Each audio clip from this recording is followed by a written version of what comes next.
In my mind, he should not. He's a running back. Does he have value? Absolutely. Is he arguably the best running back in the NFL? Yes. Has he been an absolute plus for this team? And the way in which he's gone about it has been amazing? No doubt. Who's the best player on the Eagles? Jalen Hurts. You're insane. Well, then why'd you ask me? So let me ask you a question. That's just an incorrect opinion. Okay, let me ask you a question. Let me ask you a question. He's unbelievably valuable, right? He's made them so much better this year than they've been in years past, correct? In your mind? Correct. Okay. What's their record currently? What, 10-2? What was their record after 12 games last year? Was it 10-2? Yeah. Okay. Next. And then how'd it go after that?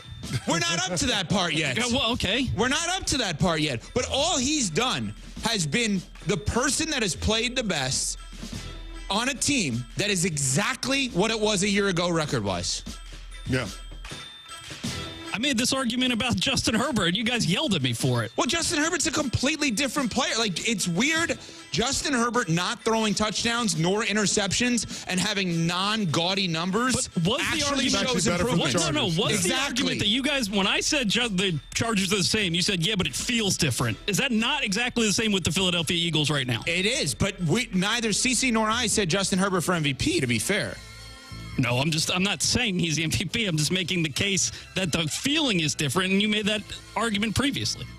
He's the MVP. I'm a little confused on what you're saying here, but I would vote for Josh Allen if it was my vote right now. CC, where would you vote if you had to vote today? I know you've been high on both of these guys this year. I would give it to Saquon Barkley, but Josh Allen is going to win the MVP. Just a quick question for our scorekeeping here. Does Josh Allen have 27 total touchdowns or 26?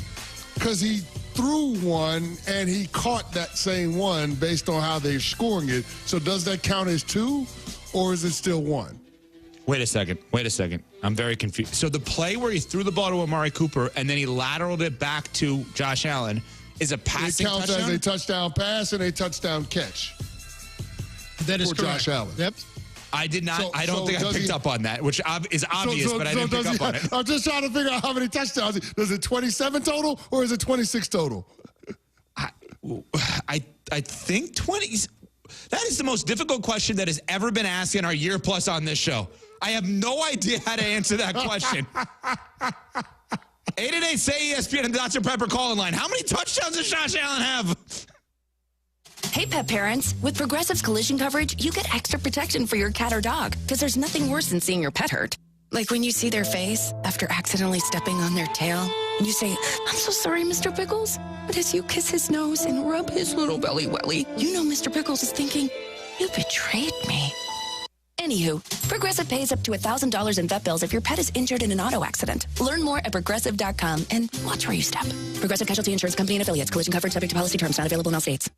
Adam Schefter here with Vivid Seats. We've got some late-breaking news coming out of the stands. According to multiple sources, Vivid Seats fans are scoring rewards on every purchase and at a rapid pace. Obviously, these rewards are a game changer, and coupled with their MVP-worthy ticket selection, why get tickets anywhere else? Don't drop the ball this season. Shop with Vivid Seats and earn rewards on every ticket. And as the official ticketing partner of ESPN, Vivid Seats is offering you $20 off your first $200 ticket purchase with code Schefter. That's code Schefter.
7 o'clock in St. Louis. You are listening to The Morning After, presented to you by Brown and Crouppen. Welcome to the Munganess St. Louis Acura, Munganess Burkhardt, Alton Toyota. 7 o'clock hour. Tim McKernan, Doug Vaughn, Martin Kilcoyne, Jackson Burkett, Chairman Kurt with you on 101 ESPN and the 101 ESPN and TMA STL YouTube channels. Doug, we've been off for 4 days, and because of that, you said let's do 4 hours of radio brilliance today. I think we have to do it because of our contract. Okay. All right. I don't know if it's because of the days off. I'll have counsel look into that. Jackson's dossier, it says in this first segment, festive banter. Martin, do you like that? I love festive banter. Thanks, Jackie, for putting that in there. I mean, we can get to the Blues. We can get to Mizzou, all the flag planting, but I think we should start with festive banter. Is that holiday chit-chat? Well, yeah, kind of a Thanksgiving recap. Is it really? Yeah. Favorite sides? Favorite sides. Mount Rushmore Thanksgiving sides. Send them in. You can text those in to the Air Comfort Service text line 314-399-9646 or call in and talk it over with Chairman Kurt on the Collier and Thompson phone lines 314-974-0101. Festive banter, and then what is the title of the audio? Plethora? Audio galore. Audio galore. Audio galore. Festive banter, audio galore. What should you start with, Tim? Audio galore or festive banter? Boy. So much to choose from. I mean, Jackson, I think we've got so much quality. I think my favorite, though, and maybe you'll be able to find one better, is Michigan-Ohio State and Gus Johnson's call of the interception by Ohio State. Understated? Understated is the word. Easy, because I am a Fox nationalist, so anything Fox Sports, if we show a terrible NFL game, it was the best option available. I don't know how you will explain this one. Take a listen. All right. Warren looking. It's intercepted at the goal line. Unbelievable. Wow, Jack Sawyer. The hero. Captain Jack. Boom. Gosh. Goes dynamite. Well, man lost his voice, got a little excited. I'm going to have to refer him to my ear, nose, and throat guy.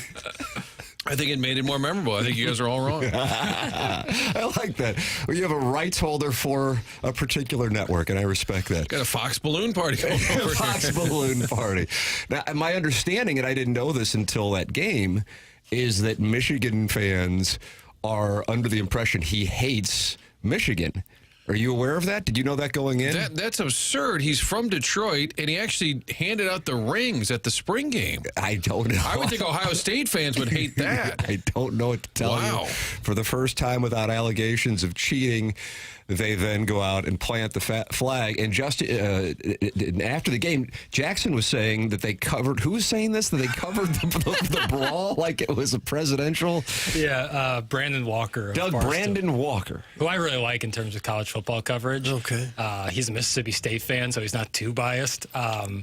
And he said he doesn't have a skin in the game. Not much. Him and Stingray. Yeah, cowbells. But he said that Fox was covering this post-game fight like a president was being shot. Late night on ESPN, I think it was Stan Verrett, he said, "We warn you, some of these images may be disturbing." And I thought, it's people getting pepper sprayed, which is disappointing. People are punching each other. He said these images could be disturbing. That's to make sure you watch. Exactly. Well, when they say turn away from your TV, that's exactly what you don't want to do. We had a number of flag planting going on. I believe the first one of the day took place in Columbus, Ohio, with Michigan.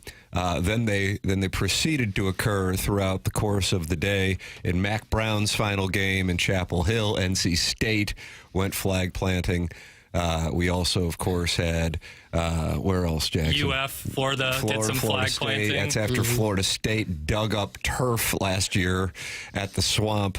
And then Arizona State planted the Triton. The Triton, the fork, Doug. Yeah. They planted it after winning by like 70 points over a hapless Arizona, which was your lock of the week, by the way. Yes, it was. That was a sharp play. I can see that coming. That was a sharp play. And then, to his credit, Steve Sarkisian saw his players start to gather around the logo in College Station, and he said, get away, we're not going to do that. I just watched a Michigan-Ohio State thing going on, and I'm not going to have it. Let's go celebrate. We won. We expected to win. Let's get off the field. And to me, I like that. That's this flag planting thing. I just, personally, I don't get it. But it seems like that's become the official Take Smith topic. Are you pro or anti-flag planting? Hey, that was the TKO last night. Was it really? We had to talk a little flag planting. I'm not Are you pro or what did the TKO have? My main TKO theme was just get off the field if you lose. Like, just get, if you like, they shouldn't plant the flag. It's obnoxious. You'd like to see your team win with some class. But I also think if you just get off the field, like nobody cares if you won the fight, but you lost the game. That was the ending summation. Here's my biggest beef. What is it? You can't actually plant the flag. What they do is they like do this big wind up for it, and then the flag just hits the ground because it's field turf. Right, it's turf, and it's not a pointed that was flag. my It's not concern like a too. stake. Are you going right through the bottom of the field turf? So when you watch the follow through, it like bounces off the turf and then falls to the side. It doesn't. It's not even cool. It's cool when you do it like with the Triton because that you can actually plant into the ground a little bit. But a flag, it's useless. So, Doug, maybe they need a kid out there with an auger to get it kind of started. Like the Rudy on the team gets the auger out. Like that. And then after the auger, they come with the plant. I think the fake outrage, I agree. Like Kirk Herbstreit is wanting like people banned from the bowl game and all of this because of their actions. I'm more intrigued by who the hell's pepper spraying college football players. Boy, they got it bad, too. They were weeping their eyes out. I felt that before. I felt for them. Images were disturbing. As soon as I saw them, I said, that's the look you have when you've just been pepper sprayed. Because they were just crying their eyes out over there. That'll stop you real quick from whatever you're doing. Imagine. That'll get your attention. Ohio State linebacker Jack Sawyer was observing what was going on, and the mics caught him as he saw Michigan attempting to plant the flag in Columbus.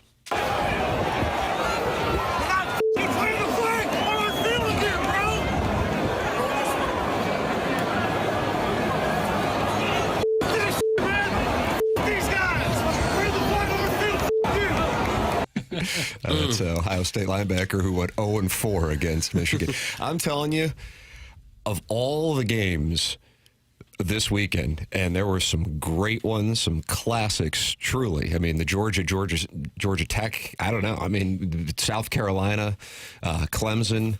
I feel like I'm leaving something out. Michigan, Ohio State. There might be another one. I mean, nobody cared about it. Wake Forest Duke was a Hail Mary on the final play. NC State in the final seconds and Mac Brown. And then, of course, Missouri and Arkansas. The one that I just under no circumstances, I mean no circumstances, saw coming was Michigan, Ohio State. Yeah. None. I can't explain that one away. And the question becomes, even though Ohio State will, barring a miracle, be in the college football playoff field, will Ryan Day, who while Jack Sawyer was screaming that audio that we just heard, he had a coach walk past him and there's a video of him going, what happened? Will Ryan Day be on the sidelines when Ohio State has their college football playoff game? Do you think they whack him? Boy, it sounds ridiculous because of his... I looked his numbers up. In the Big Ten, he's 46-5 with 4 losses to Michigan. 40. The only other one was Oregon this year. 66-10 overall. I'm going to say no because I'm not sure unless Urban Meyer's coming back, which I wouldn't rule anything out at this point. I'd say no, but that's hard to survive up there if you lose it. I think Chuck Marlowe's going to be here later in the week. Chuckles is going to be in, Doug. Chuckles. Big Ohio State fan. Yes, he is. It may take him a few days to recover. Have you texted with him about his opinion? Not. No. I think his job is I think he was there. mad at Gus Johnson, too. Oh, was he really? He was tweeting out that Gus was blind or couldn't see things or something. What about Mike Vrabel? That's an interesting play. He's a Buckeye. The issue is you have signing day and the portal and all of that stuff going on. So if he's not going to be there for the long term, do you make the move kind now? of an Armstrong deal. If it's you got a guy, do it. Yeah. Like, do it right away. I don't know. I think it'd be foolish to get rid of him. He's got him near the top of the rankings almost every year. You lose to Michigan, okay, I'm sure that hurts. It's the biggest game of the year. but they're beating everybody else. And they're always a factor. I would think it'd be really risky to lose a coach. I agree. For the record, I agree with you. I would not do it. But it's so reactionary in college football, in particular with that game and then his record and then what wound up happening. I actually could see them doing it, even though personally I wouldn't. I hate the overreactions to losses that go on, and I think it's a byproduct of social media and echo chambers and the message boards with college football. That's why I love seeing what Billy Napier's done down in Florida. They gave him time, and he rewarded them. And went 3-2 and was one of the toughest 5-game stretches in college football this year, and wound up going 7-5. Ryan Day, however, with Ohio State, that's a different spot. I don't even know if they would host a game in the first round. I think they'll be in the 8-9 range, and so they might have to go on the road, maybe to Knoxville. I don't know. But, I mean, things could be quickly over, and he would include the 4 losses to Michigan. I think he looks even more shocked because his face is always red. He's got that, what Kachuk called Oshie, furnace face. Called it furnace face. Mm-hmm. And Ryan Day with those red cheeks, he just looks more stunned walking off the field with that look. But to the linebacker saying, you can't plant the flag. You had a chance to defend your home turf. Like defending the precious turf when they've got the flag out is different than winning the game. Like, just go out and win the game. I wonder if the college football playoff gave them, not that they don't want to beat Michigan, they hate them. I just wonder in the back of their mind, they're like, we're probably in. We're probably safe. I don't know if that seeps into a player's head or not, but they certainly didn't seem like they wanted to even be out there. I see it differently with the flag. I think it is a total insult to plant your flag on someone else's field. If I'm the head coach at Ohio State and my guys are out there fighting to keep a Michigan guy from planting the flag, I'm okay with it. I think the fault lies with the people doing it. You ought to win with some class. You came there, you won the game, go celebrate in your locker room. You don't have to rub it in. You don't have to try to embarrass anybody. And it just leads to these brawls. There was an officer hurt in this thing. And other people bloodied when it was over. The fault is on the people planting the flag. If you're Missouri and Kansas tries to plant a flag at the 50-yard line, I would hope my players would run out there and do something about it. You've got that's your home. You can't allow that to happen. Well, I do think that the team doing it, I agree. You should avoid planting the flag. It sounds silly, isn't it? We're talking flag planting. Yeah. Flag planting at 7-1 here on the Monday edition. But I also think if you lose, I don't know. I get it. If you're a fan, you're like, go out there and kick their ass. But I'm also thinking, God, we should have won the game. I don't care if Well, they should have, but you can lose with some pride, too. You can lose with your head held high and not slink away while the other team just dances on your grave. You don't have to put up with that. That's a whole separate issue, I think. Doug's pro fighting. I like it. Well, I'm pro defending your home turf, yeah. Especially if they're wearing the Block M. Then you defend that turf. Did you see that Block M, Doug? Nice. I liked what Mizzou was wearing. You liked the uniform. I did. All black. I thought of you when they put out a video early in the day with the Block M. Didn't they look like Missouri out there? They did. Yeah, you knew who they were. Yes, I could tell which team was which. Dan is on the Callier and Thompson phone lines. Dan, good morning. You're on 101 ESPN. This is TMA. Morning, gentlemen. Tim, Flew, class of 83. How was your Thanksgiving, everybody? It was wonderful, Doug. This is what we do when we're fellow St. Louis University high school graduates. We talk about not only our Thanksgiving, but also our investments and how our portfolio performed. Is that a Mimlitz era? 80? Did you say 83? 83. That's class of 83. Let's see. Teddy Mimlitz is gone. Dan Veerling's gone. I'm trying to, maybe a Boyle. Anyway, go ahead. Paul Martell was coach at the football. Yeah. All right, here's my complaint. Speaking of Thanksgiving and investments. I invested my Thursday morning listening to the best of your program. Yeah. Oh, Martin, I see something coming. I see something coming. This was not on the dossier.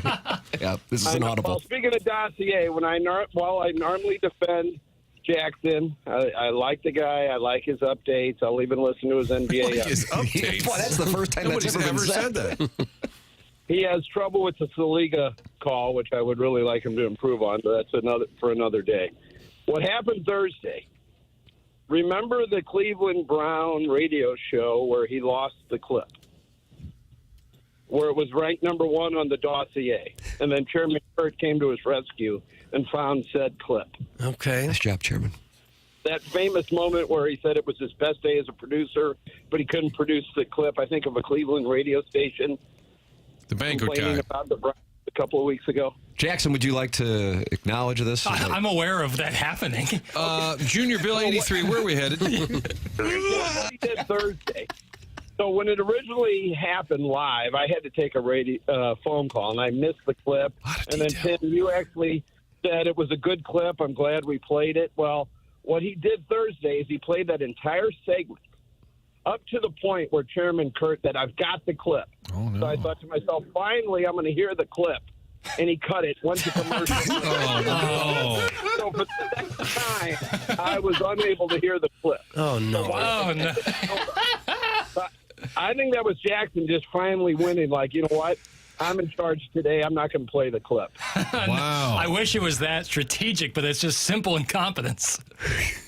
Doug, I don't know what else you can say there. It sounds like an acknowledgement. No. Play the clip now. Was that you as a producer planting the flag? No, it was me saying, I want to go home, so I'm going to get this audio done. Oh, Martin, what do you think about that work ethic? I mean, I had to make two best of. We only been on 101 for a month. I didn't have so much to work with, you know. Oh, shot at the show. Yeah, My God, I thought we were at a plethora. Martin, you can join me in Chairman I Kurt. thought we had a plethora of I things did the best to I choose could. from. Now, tell them that you actually had to hurry out of the building to go do your charity work. That's probably I don't want to lie to anybody. Oh, okay. So why play that whole segment and not play the clip a second time? That was unbelievable. Oversight, simple oversight.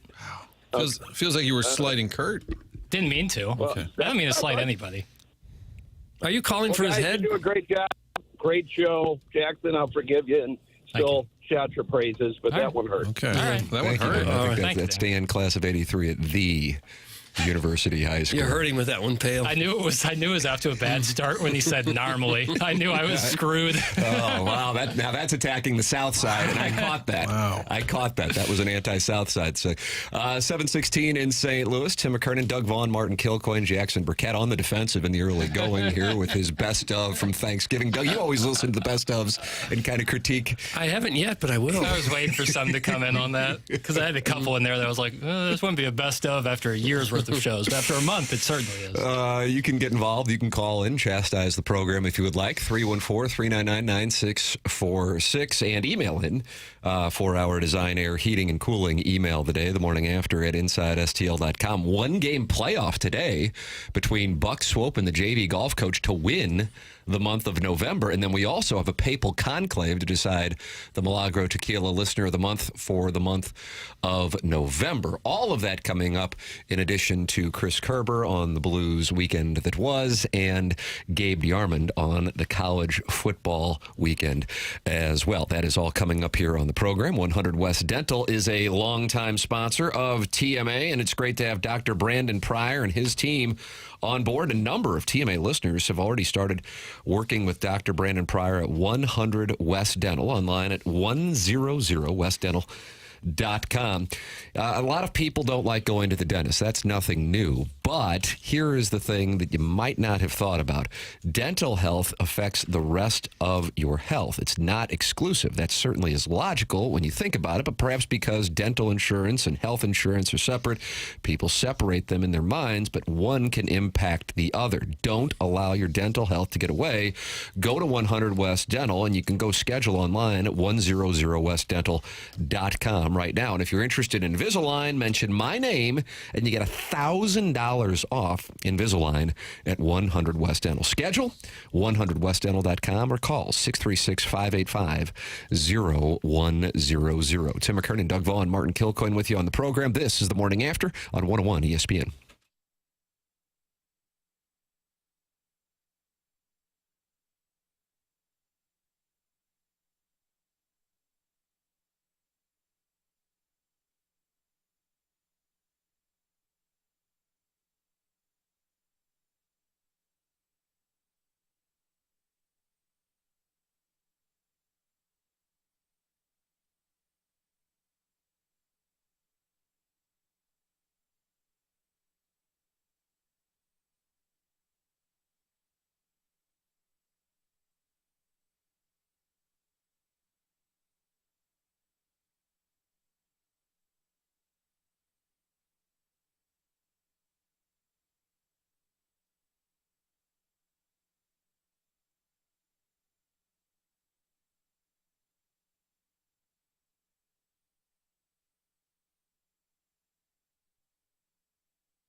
Welcome back, TMA, presented to you by Brown and Crouppen, Munganess, St. Louis Acura, Munganess, Burkhardt, Alton, Toyota, 7 o'clock hour.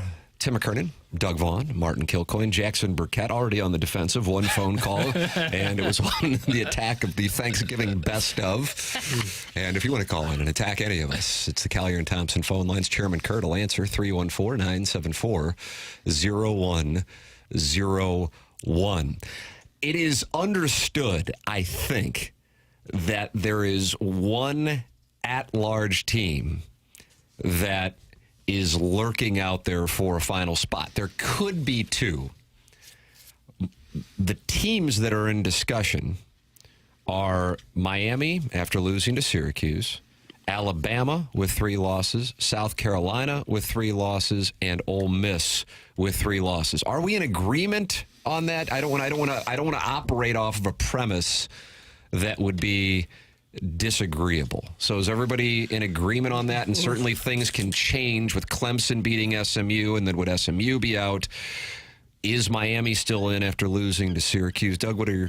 Those look like the teams on the bubble. As you look at the rankings, 12 are going to get in, and most of them are ranked right there in the top 10 or 12. And those are the teams that are ranked around 12, 13, 14, 15. Yeah, so that would be it. We'll get the rankings tomorrow night on ESPN. Martin, what are your... Do you feel any of them have a real beef?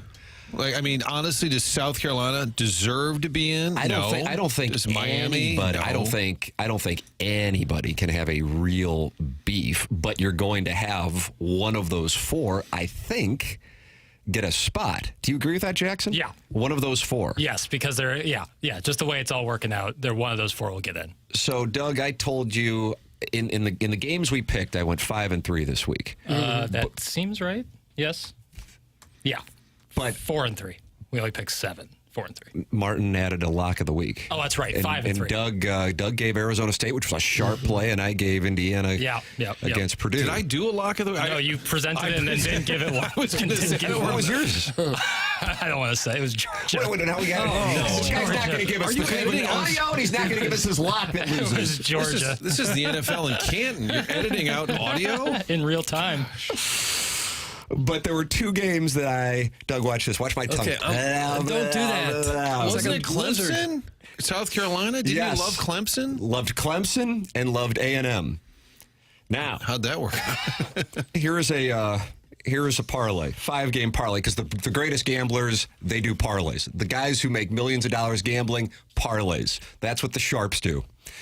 Miami, Syracuse over. Ship me. Yeah. Alabama -11. Ship me. Penn State -26.5. Ship me. We'll get to that audio in a moment, by the way. James Franklin fighting with Mike Loxley of Maryland in midfield. Indiana -29. Ship me. And then finally, for a 5-game parlay, Doug, love Texas A&M. Oh, gosh. Oh, no. Good offense down there for... Oh, my God. I mean, I'm watching the game, and I'm waiting for a moment where I can, hedge and bet, half of what I will win, because it's the only game left. Yep. And they sucked so bad offensively that there was never the opportunity. And as I'm watching both... Now, I didn't bet South Carolina Clemson, but I watched both these games in their entirety, truly did, because one of them would have paid me handsomely, the A&M and Texas game. My wife texts me. She goes, hey, the kids are asleep. We can finally watch a show. And I go, got to be honest with you, there's 5-game parlays riding on this A&M Texas game. Yeah, that'll wrap it up. That's romantic. Oh, it's hot. Well, I don't think it's romantic. I think it's erotic, and I think there's a difference. Okay. True. And they get down inside the 1-yard line, and I'm sitting there thinking to myself, there's no way they're going to get in. No. So I want to say 2 things about my love plays, because one was a 4th down conversion from Lenora Sellers away from making me win that one, and one was the other one that with being at the 1-yard line. I came away, I hate losing the parlay, and it would have been lovely. It would have been a nice little but I'm so impressed with Texas and their defense. And also the fact that, and this is into the weeds, their left tackle goes down, and they are still able, with a backup left tackle, to run the ball at will against Texas A&M. Holy crap. I am now a believer in Texas, and I was skeptical, obviously. And then secondly, he's not even listed as odds-on for Heisman Trophy. And I'm not saying he should be, because this is going to be Travis Hunter, and that's kind of a foregone conclusion. And then Ashton Genty is going to be second. I think all of these things are foregone conclusions. But sweet mother of mercy, is there anybody more exciting in college football right now than Lenora Sellers? We saw it firsthand a few weeks ago with Missouri, but he single-handedly won that game for South Carolina. And from my standpoint of the 4 teams that are in the mix, Miami, Alabama, Ole Miss, and South Carolina, the team that on Friday I'm shorting in a major way, they've won 6 in a row, and I think they have the highest upside of the 4. And they have the most exciting player of the 4 in Lenora Sellers. I don't know that they get in, but I think they legitimately have a case to get in of the other 3 teams. Now, I know what people will say, head-to-head, and that's fine. What I would present to you is 2 weeks ago, the committee ranked SMU at 9-1 ahead of BYU at 9-1 when BYU went to SMU and beat them. So my reason for bringing that up is the committee has already displayed that they are willing to, quote, forgive or overlook head-to-head. And therefore, I think there is a chance that South Carolina's win at Clemson passes Alabama and puts them in that spot ahead of Miami, ahead of Alabama, and ahead of Ole Miss. Thoughts? To me, they'd be handcuffed with with Ole Miss, because the Bama lost with South Carolina. They went to Tuscaloosa and gave them a great game and only lost by 2. But Ole Miss rolled them at Willie B. I understand that, but if you're overlooking head-to-head, right, then that's because, again, I go, yeah, head-to-head. To me, I'm always head-to-head. I don't understand how you can't look at that. But they did just 2 weeks ago with putting BYU behind SMU when BYU went to SMU and won. Yeah. Well, isn't it obvious that they don't know what the committee's thinking? Indiana, do they really need to score 66 points against Purdue? Get a man fired at halftime, basically? Is that impressing the committee? Oh, Indiana. Oh, did you see they scored a bunch of late touch? Oh, good for them. On the worst Power 4 team by far. Is their record? Do they have 1 win? 1 win. It was Indiana State. But I know why they did it, because they're just co-host Josh Kurtz will be in to give us his thoughts on Indiana State Purdue. Oh, he texted him. They got a game tonight. Otherwise, he'd be in the Doug seat. But he's got a game. And Doug would be coaching the Pelicans tonight. Right. But does anybody think that's necessary? They're clearly doing it. I'm just saying the confusion that's out there, to your point about the committee, what are they exactly looking for? So you just win by 66 points just in case. What is that? What does that even 45 do? wouldn't have been enough. So I don't know if you guys saw this, but James Franklin, and there's a classic Mike Francesa clip. I don't know if you have that in the holster, Jackson. I'll telegraph it for you. James Franklin and Penn State fall behind 7-0 to a butt-ass Maryland team. 26.5-point underdogs, and then Penn State just rolls off. I don't even know what they want. They absolutely covered, and 44-7. 44-7. So time is ticking down, and we saw it a month ago with Dan Lanning running up the score at Ann Arbor. We saw it 2 weeks ago with Ryan Day running up the score in the final minute against Indiana, and now James Franklin throws a touchdown pass with time ticking down. So he meets at midfield with Maryland coach Mike Loxley, and Doug, here you go. Oh, I'd like to hear that. Yeah, I get it, right? Oh, we don't have do we have the audio of them scrapping at midfield? I thought that the audio was too tough to discern what was going on. That's what we really wanted. Okay. Oh, that's fine. Dan, call back. Dan from SLU 83, call back in. So they get in a fight at midfield. There's a lot of fights at midfield in every one of these games. Missouri, Arkansas got a fight. Yeah. Here is James Franklin explaining the fight. My bad. Yeah, I get it, right? At the end of the game, we throw a touchdown. I get it. But a couple things I will say. My job is to put the 3s and 4s in the game. But when the 3s and 4s get to go in the game, they get to play football. Those guys deserve to play football. Your 1s are in the game. You were trying to score. We're trying to score. On top of that, you're playing cover 0. If you don't want, play cover 2. I'm good with it. And on top of that, there's also a change in college football.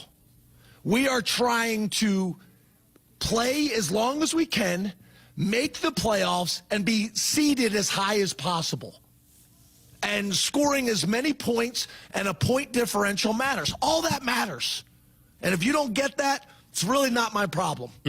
So there you go. He is speaking to what now we have seen 3 times in the Big Ten. Dan Lanning against Michigan, Ryan Day against Indiana, and now James Franklin against Maryland. But the point differential is for a fan picking up the newspaper. So, oh, look, the committee should look at it and examine closely. I couldn't agree with you more. Oh, they beat East Stroudsburg by 110 points. Well, that threw off their whole total. By the way, James Franklin went to East Stroudsburg. That's where he played his college ball. Never heard of that in my life. I did hear that Their arch rivals are West Stroudsburg. I heard that the backstory is that Franklin was supposed to be the Maryland head coach, and there's still some bad blood. Like, he was on the staff there, and they promised him. Anyway, so there may be a little more to it, even than what he's saying, that maybe he kind of hates Maryland deep down, that's part of it. But if you score 100 points against a crappy team, that's going to inflate your point differential. But isn't the committee going to study all of this, just like every win, and say, well, that doesn't mean anything? Can they come out and say, this is the committee. It's Coach Pankel, okay? We don't need anybody to win by 60 points, okay? Thank you. Like, just clarify. There is something to the fact that when you put your bench players in, they want to play football too. 100%. They don't want to just kneel down. Now, that doesn't necessarily mean they need to be throwing passes when you're ahead by that much. But you can't put in your second and third stringers and say, okay, go play bad. We don't want to hurt their feelings on the other side. You can't do that either. Here's what the Maryland coach thought of the move. We don't have that now. No. Oh, I didn't have that. All right, let me go to the audio power rankings and see where we were. Here's the thing. I sent Jackson so many clips this weekend. That's on me, Doug. That's not on Jackson. I don't know. It's never on you, Tim. Now Chairman Kurt's shaking his head. What do you Oh, no. That's not on you at all. Oh, it's not on you at all. Oh, Jesus. Pathetic. Although, Jackie, you've got me wavering on the alliance, the bootlicking over here is next level. My bad. We got a chance to be number 1 in the market. Just hang in there with me. We got the boot man. That's such a niche joke, but it's so funny. I'm looking at the audio rankings, okay? They're not the rankings. They're not rankings. There's no committee. You're like the committee. It's confusing. I don't know what this means because if that's the case, Drink on the Rivalry with Arkansas is the number 1 audio clip, and there's no way. I think Gus Johnson losing his mind over the interceptions. He was number 10. Number 10. Barry Odom's number 9. That's the thing is, like, once you get deep into the bottom of the, like, where does Jahmyr Gibbs rank compared to? Where does Jahmyr Gibbs? I don't know. Khalil Mullings. God, how much did they cut? Drink on the Rivalry. This could have been trimmed. Do we have Barry Odom crying about something? We do. He's number 9. Barry Odom is a 3.5-point underdog, and if they win against Boise State, and Boise State's beat up, Barry Odom's in the college football playoff. Yep. I kind of like that, just for the heck of it. I love the old it. ball coach. It's a great clip. Coach and we do have somebody actually did. This same person gave Coach Odom the on-air shout-out, and then he was fired like a month or 2 later. We got your back, big man. Let's go, Mizzou. Yeah. Barry Odom, that's our guy. Barry Odom. Run Rebels. How about UNLV? And that's what the quarterback. I'm being serious. That's the quarterback. Remember, they kicked off the team over money. That's right. I love the fact they persevered without him. About that. They kind of won the war. If they win, they're in. As crazy as that sounds, people are going to be like, should Alabama be in? Well, UNLV is in. Yeah. So there it is. Mugginass is a sponsor of the 7 o'clock hour online at stlouisacura.com and altontoyota.com. That's Jamie Burkhardt, Peter Mugginass, and Ryan Seiberg in the service department. If you're looking for a new car, a pre-owned car, it's where I go to get my cars. My family goes to get their cars. We recommend you go as well. They could not be more accessible to the TMA audience, so much so that they have a number set up specifically for our listeners. That number is as follows: to text or call 314-252-0029. That's 314-252-0029. It's Mugginass, St. Louis Acura, Mugginass Burkhardt, Alton Toyota, online at stlouisacura.com and altontoyota.com. Tim McKernan, Doug Vaughn, Martin Kilcoyne with you. The show is The Morning After. This is 101 ESPN.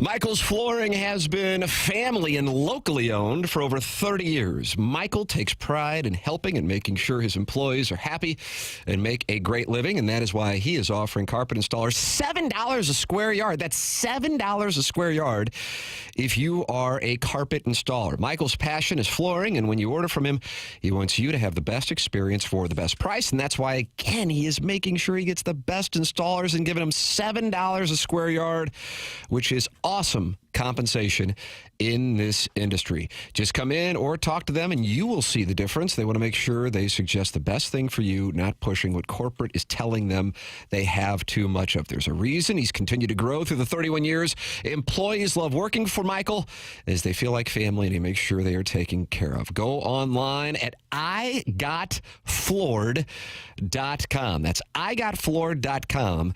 And if you are a carpet installer, check out making $7 a square yard at Michael's. igotfloored.com.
This is Action Jackson with a Sports Center update driven by Johnny Londoff Chevrolet and Johnny Londoff Autoplex. Blues off tonight, but they're taking on the Winnipeg Jets tomorrow evening. Pregame at 6 p.m. Puck drop at 7 p.m. right here on your home of the Blues, 101 ESPN. But tonight, you get a little Monday Night Football action with the Broncos taking on the Browns. Pregame at 6:30, kickoff at 7:20. That was another Sports Center update driven by Johnny Londoff Chevrolet and Johnny Londoff Autoplex. See them at londoff.com. Chevy, together we drive. Are you kidding me?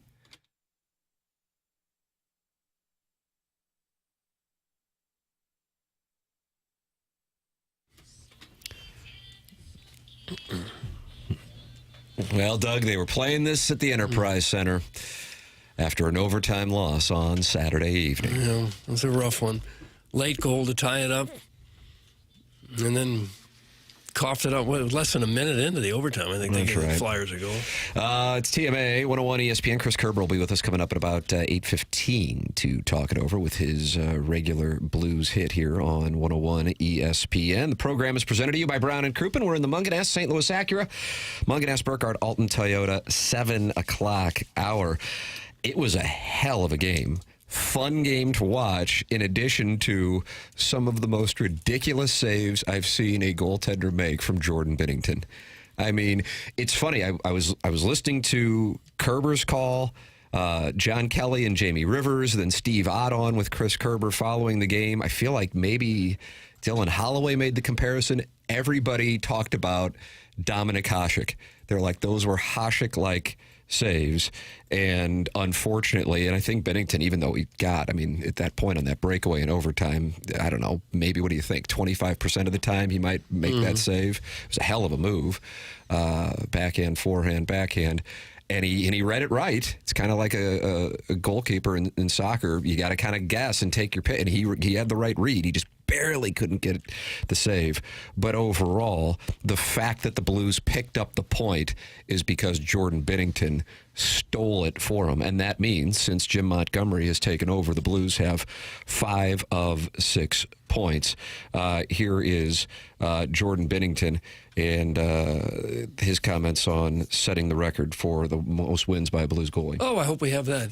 It's nice just to get it, and something to accomplish something like that. But yeah, it's just a matter of being here long enough to get those wins and compound those wins over time. So yeah, I'm proud to be here, and I'm proud to have that many wins. Yeah, how about the 2 games for him? He sets the record with a shutout, which is a great way to get the all-time wins record. Saturday, they had his mom there, a big pregame ceremony, so it was a lot about Benner.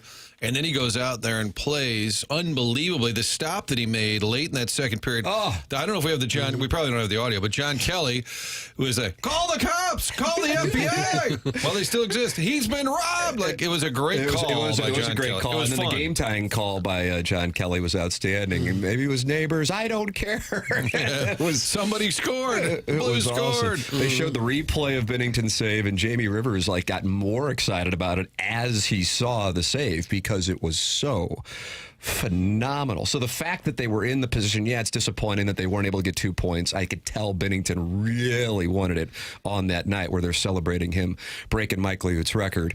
But the fact that they got a point is because of Jordan Binnington. They did not play a great game, in particular in the first 2 periods. But the third period is where they used to melt. That's the difference. And what was the stat? The sweet Luke Horak stat was outscored 17-4. Montgomery comes in, and they've been better late, which is where they were sort of falling apart.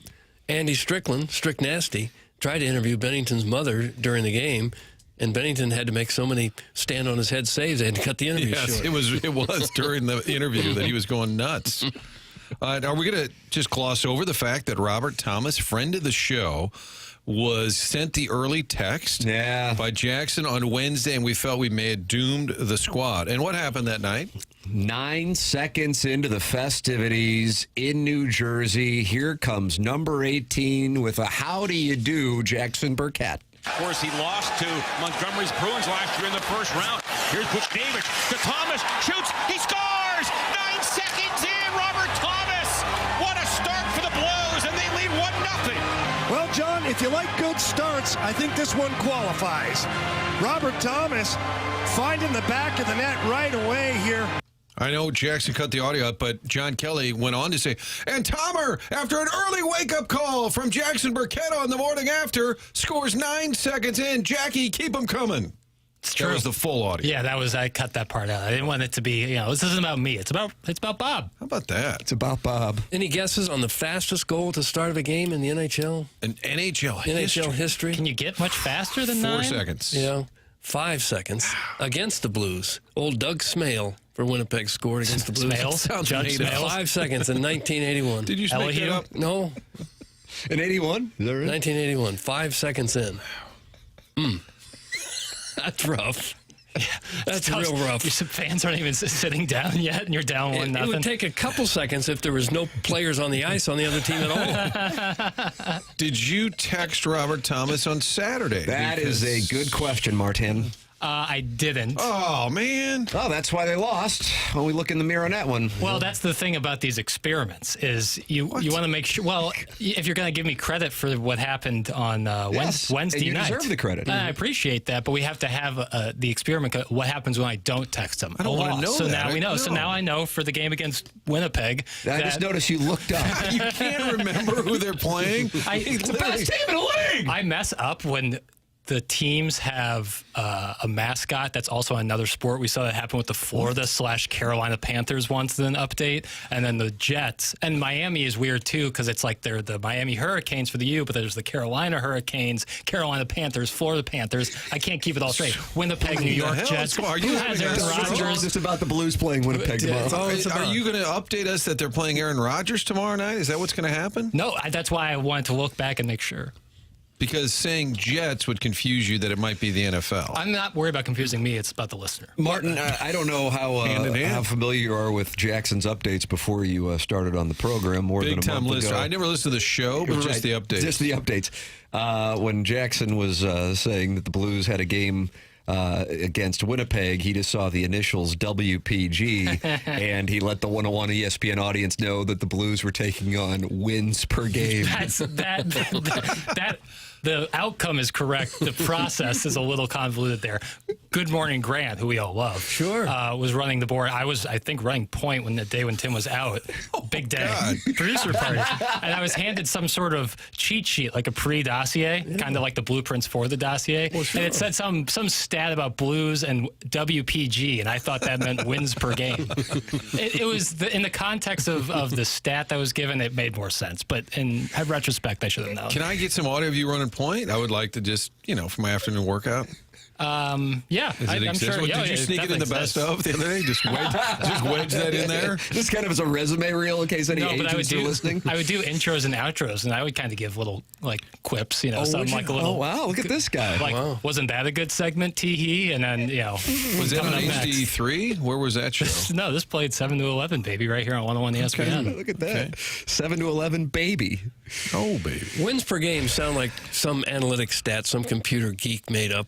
We can just look at the standings and see how many wins they have. It's kind of my beef with the whole point system. Like, wins and losses works. Let's just go roll with that. Okay. I don't know why you get a point just because you went to overtime. So you want to take the point away from the Blues on Saturday? I want to take the point away from every team that just went to overtime. Blues, you want to talk about participation trophy. Oh, wow. Well, you get one. You get a point just for going to overtime? Does that make? Well, how many does that make? Georgia Tech gets 8 points? Well, if it wasn't for that, you'd either get 2 points or no points. Yeah, every AKA game. wins or losses. So points wouldn't really even be a very important stat at the end of the year. Yeah, we are accidentally falling into the perfect system. Oh, Doug, you and Jackson are on the same page. I'm not saying that's what I want. I kind of like the way it is now. Yeah, all right. And then the Flyers. you just got dismissed. I did dismiss me completely. And then the Flyers went out there mid-ice and planted a flag. They did. Gritty made the trip just to do that. Right at center ice. Design Air is a sponsor of the email today. Send yours in the morning after at InsideSTL.com. That's Seth Goldcamp's company. He is 4th generation. Martin's a client. Doug's a client. I'm a client. And it is now officially winter in St. Louis with snow on the ground and cold temperatures. If you run into any issues with your heating system, go to DesignAirService.com to work with Seth and his team. I've been a client for a long time, and Design Air is the longest running advertiser on the morning after, and we are very grateful for their support. We recommend them, and we tell you this: if you run into any issues, go to DesignAirService.com to work with Seth Goldcamp and his team. It's Design Air Heating and Cooling. DesignAirService.com. Tim McKernan, Doug Vaughn, Martin Kilcoyne with you on the program. It's the morning after on 101 ESPN. Presented to you by Brown and Crouppen.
It's TMA. It's presented to you by Brown and Crouppen. 101 ESPN. Tim McKernan, Doug Vaughn, Martin Kilcoyne, Jackson Burkett is on the ones and twos. Chairman Kurt answering your calls on the Collier and Thompson phone lines. And you're welcome to text into the program, 314-399-9646. That's the Air Comfort Service text line. And Don Peepee is in there talking it over with Dr. Is it Xander Malenthorpe, Doug? I don't know who it is. You think he's a real doctor, Doug? I'm sure he's a physician. And he says Jackson should get his own show where he talks about how much he hates hockey. Is that a show that you're interested in? It's called The Morning After on 101 ESPN. Oh my. Unfair. You really hate it, or just don't pay attention to it? Yeah, Chris Kerber will be on coming up at 8:15. And Jackson, you can tend to that with Chris Kerber. Yeah, Chaser with him. That was great. Yes! Cam Jansen and Chaser. I was in my car for a little bit, and I'm like, what is this? No offense, Joey V. We love Joey Vitale, friend of the show, but Chase You're and just pissed you Cam. didn't get invited to the Christmas party, December 21st, Doug. Oh, now we got a date. Yep. That's fine. Jackson and I got plans. Don't worry about it. It's not a big deal. I'm not even thinking about it. When is it? December 21st? But Chaser on there, within 60 seconds says, yeah, I can see the officiating hadn't gotten any better since I left. Like immediately he's chiming in on how bad the officials are. It was great. That was awesome. As I always say, I love listening to Kerber's podcast following the Blues game. And I knew Vitale was on the television side. So I'm like, oh, I guess Cam's doing the game. And then I heard Chase, too. And I'm like, that's outstanding. How great is that he was able to be there and be on the call? And in that interview they always do with Steve Ott following the game, he referenced how great it was to hear Chaser's voice in the post-game questions. He's doing the Classic at Wrigley Field on NHL Network. Yep. He told us that with Pat Foley, the old Blackhawks announcer. So I think he's in and out of chemo and trying to use his strength when he has it to do some broadcasting. Yeah. So I'm looking forward to Curbs talking about that opportunity. Have we buried the Battle Line victory? Is that what it's called? The Battle Line Trophy?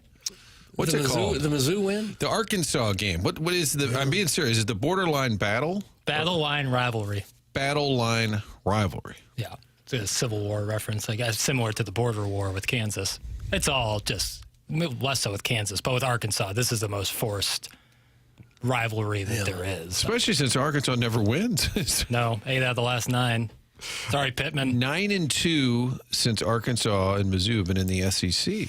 And Brady Cook on his final touch at Faurot Field runs it in. Do we have the call? Yeah, Mike Kelly. All right, here we go. Claps takes the snap, looking left, flush from the pocket along the right hash, running room to the 20, Brady to the 15, to the 10, to the house with 1:53 to play. A 30-yard quarterback draw, and Brady Cook playing his final game at Faurot Field, has lifted Missouri into the lead with 1:53 to play. How about that for senior night?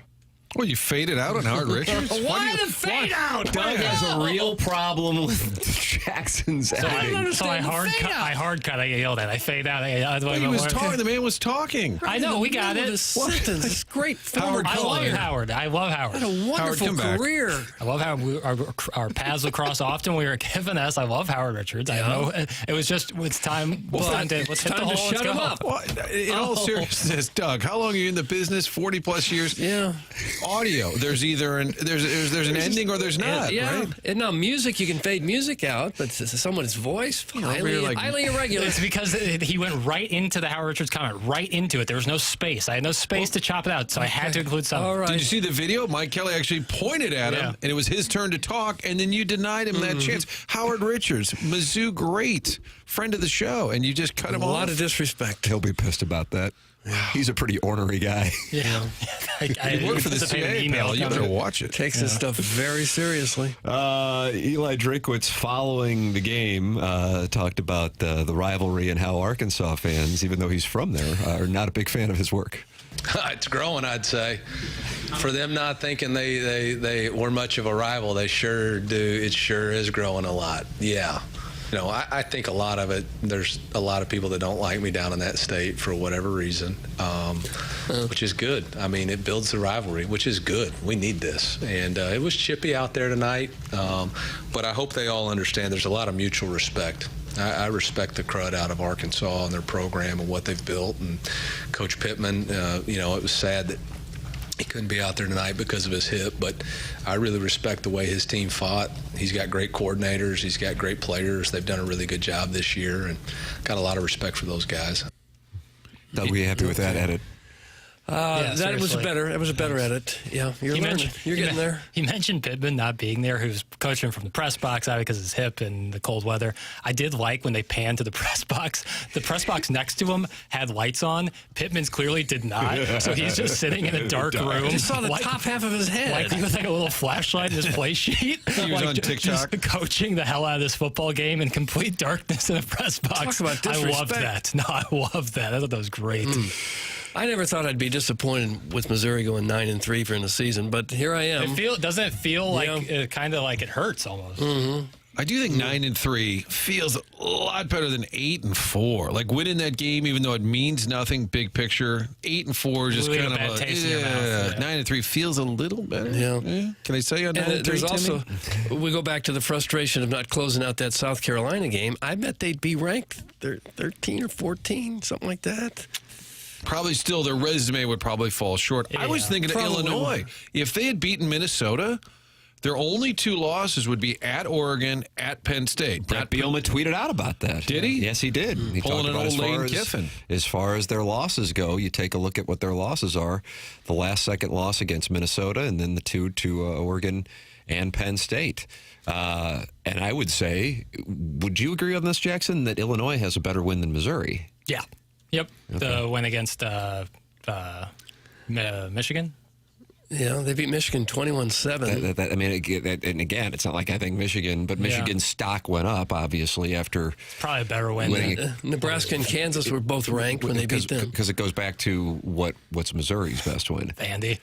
I mean, there was just... Vandy or it just was Auburn. never happening that Missouri, once they lost to Alabama, it just was... Because if you want to backtrack it, because I have Missouri fans having that conversation.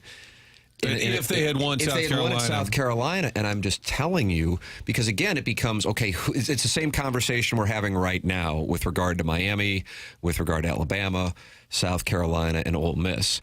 And what would be held against Missouri, and justifiably so, is they got blown off the field in the games against A&M and Alabama. They just were never taken seriously nationally after that. It just didn't matter. The schedule that was supposedly going to lift Missouri into this opportunity, I actually think became a detriment to Missouri because they never had the opportunity to have the signature win once you knew because if they beat South Carolina, then South Carolina is a 4-loss team. It doesn't look how it looks now because of the way South Carolina has played. South Carolina then becomes an 8-4 team, and it doesn't hold the same weight. Once they got blown off the field by A&M and Alabama, it just wasn't going to happen, unfortunately, and that's where that margin of victory thing comes in. It's the same thing you talk about with Ole Miss and South Carolina. Ole Miss beat South Carolina by 2, like LSU came back to beat Ole Miss by a couple. Different conversation, but losing 27-3, even though Lenora Sellers I don't think was healthy in that game, I think that will be something that could be held against South Carolina if, in fact, they are in the mix for a spot in the college football playoff. And I'd like to apologize to Jackson and the dossier because I see at 8-3, Bielema tweet about Iowa. I didn't know that was on the docket. That came late. That came late. I didn't know that was on the docket. I was thinking if I'm an Illinois fan, I'm doing that. Oh, if we'd only beat Minnesota, if we were 10-2, not the 9-3 record, but if they were 10-2 with those 2 losses to top 3 programs, you'd be like. But then it gets back into what is valued. Winning 66-0. I don't. Is it the least losses, or is it the most lot of impressive wins? Right. And I feel like we get conflicting messages on that. Totally. And is it just are they trying to put in the best teams? Because if they are, I think South Carolina has a real, a totally real. Absolutely. But if we're going resume, you got rolled by Ole Miss. How could you put in South Carolina over Ole Miss with the same record in that head-to-head? But if you're putting together the 10, I guess, with the group of 5 or 11 with the group of 5 best football teams, I think South Carolina has a real argument to be in there. Real argument. But I don't know what they want. So, but they give conflicting messages. Well, we're not going to pay attention to the number on the right. That being losses, we're going to pay attention to the number on the left. Okay. Well, what do you have for Indiana? What do you have for SMU? I don't know. SMU somehow has just been baptized into they get in. What's SMU's best win? Yeah. I was looking at that last night. They played nobody. Pitt. Right. Pitt? Did they beat Pitt? Okay, well, there you go. They beat Nevada, Houston Christian, beat lost Pitt. to BYU, beat TCU, Florida State. Louisville was ranked at the time. Stanford, Duke, Pitt was ranked at the time. Are you sleeping on Houston Christian? Yes, I am. They beat them 59-7 just so the committee could take note. Well, it does look like the door has shut on Missouri's hopes, and that's a Schaefer door. That closed on them. They came right down on Missouri's playoff hopes, and they'll come right down on your garage door, which is a good thing. The Mizzou thing, not so much. But Schaefer door is always there if you have a problem with your garage door. A lot of times it happens on Monday morning. They have that special Monday morning standby service for those doors that break over the weekend. They service all kinds of garage doors for service and new installs with LiftMaster. LiftMaster garage door openers are strong, quiet, and they are versatile. They're big enough to handle any type of job. Maybe you have a business with those big, tall doors, Schaefer door. Yep, experienced in those types of jobs as well. And the service techs are not commission-based, not going to try to sell you something they don't need. I've had them out to my house, and they gave me a little strut. I thought I was going to need the whole door. Nope, I just needed a strut, and the garage door now works perfectly. Schaefer door, the website is SCHAEFER door. You can spell door. SchaeferDoor.com or call or text. Here's the number, 636-782-3608. Easier to remember probably the website, SchaeferDoor.com. Schaefer Door is a LiftMaster partner. It's TMA 101 ESPN. Chris Kerber coming up in our 8 o'clock Our Blues in Winnipeg tomorrow night. And Nolan Arenado, is he sending a message with regard to his Instagram posts? That's a tease. Yeah, well, you're going to find out on the other side of the break here at the top of the hour as we close out the Munganess St. Louis Acura, Munganess Burkhardt, Alton Toyota. 7 o'clock hour. This is TMA, presented to you by Brown and Crouppen on 101 ESPN.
Oh, Doug, you made a request. No, I did not. Jackson, let Doug know what you're playing. What in the world is this? The song is called Dodger Blue. It's by Kendrick Lamar. You call him K-Dot, right, Doug? K-Dot. He's a baseball fan. In a way. But this song is important because this is the song that was used in Nolan Arenado's most recent Instagram post. Oh, my.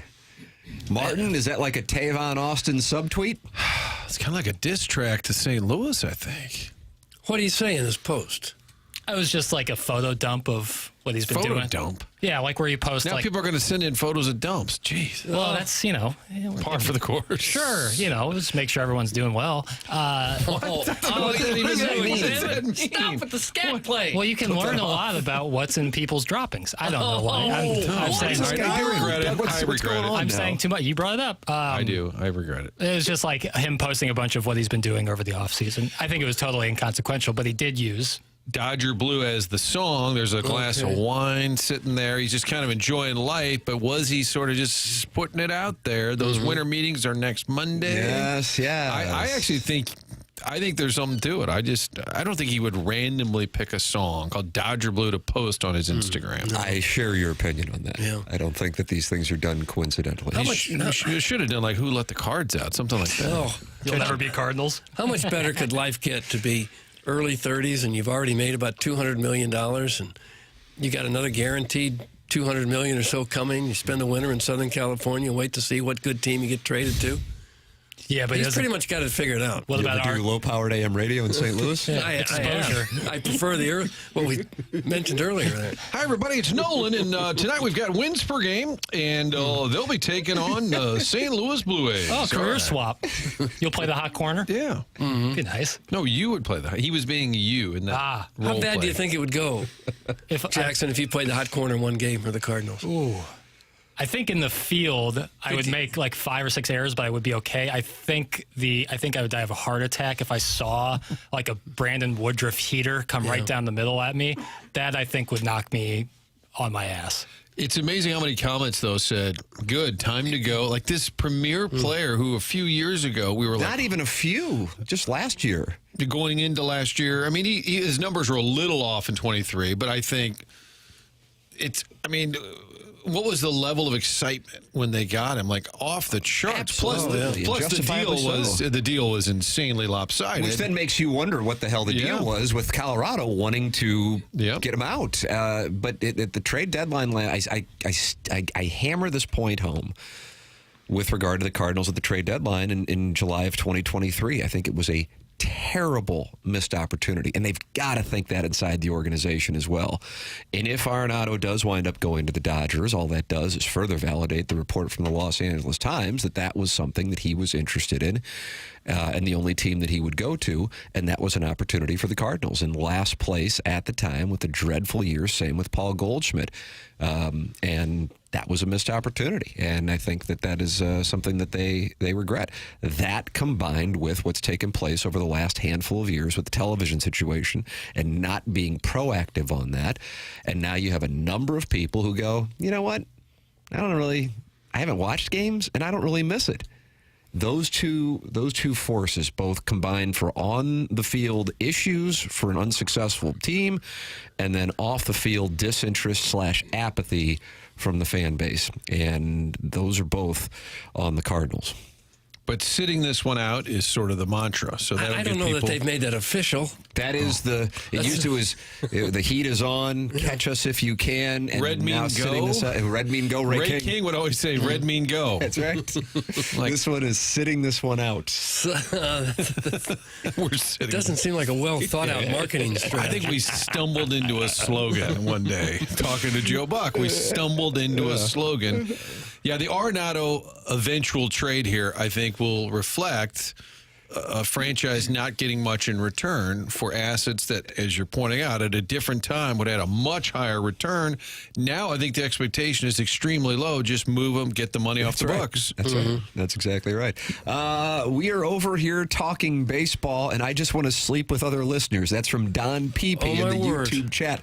So, Doug, if you go into the YouTube chat, it looks like they're trying to hook up. That's youtube.com/TMASTL, or you can text into the program, Air Comfort Service text line 314-399-9646. John Cusick, not John Cusack, says the arrogance of the front office has been the largest detriment to the team's success. I actually think that there's something to that. I know that sounds particularly harsh. I don't know if I would necessarily... Arrogance, I get where he's coming from on it. I think it's the belief based on past success that therefore the future will correct itself is if I were trying to convey it to the audience, what I think played a role in the downfall. That's what I think it was. I think arrogance is like, oh, we don't care, we know we're right. And in this case, I think they're just like, well, it's always worked out, so it's going to work out again until it got too deep to climb out of. It appears to me that ESPN has lost interest in the Cardinals as well. They list on their depth chart the starting center fielder is Tommy Edman, and his backup is Dylan Carlson as his backup.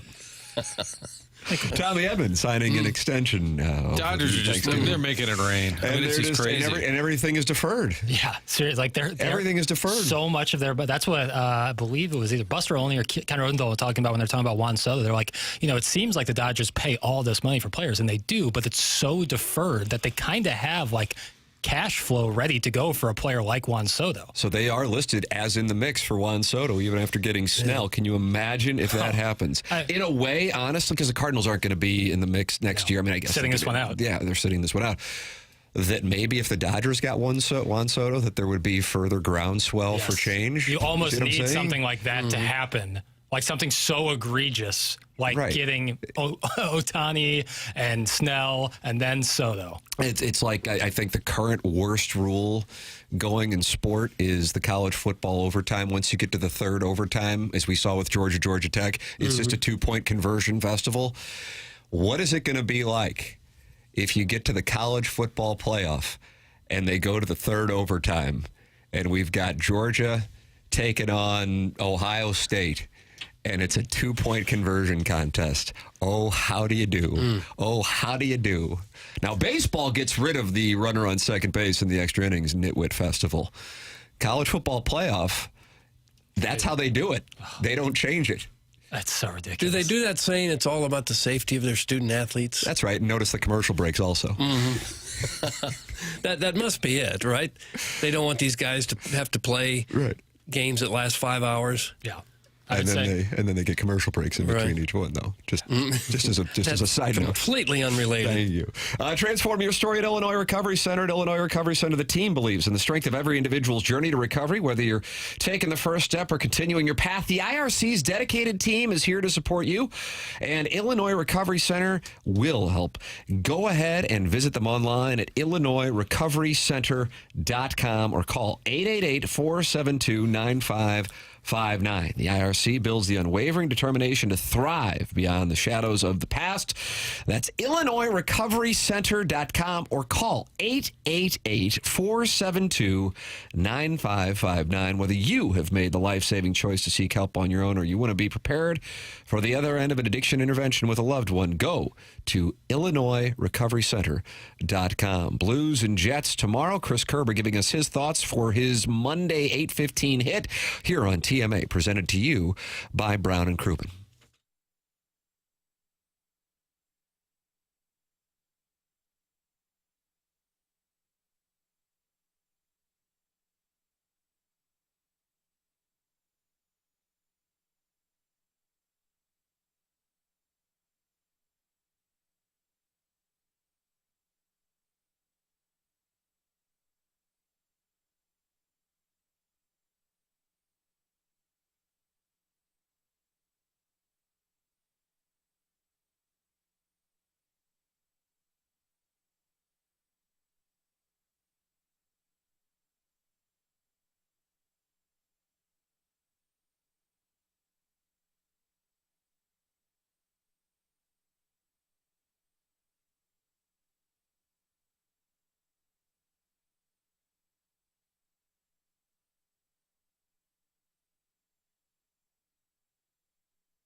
Joining us now on the Callier and Thompson phone lines, Blues broadcaster Chris Kerber. Morning, Kerbs.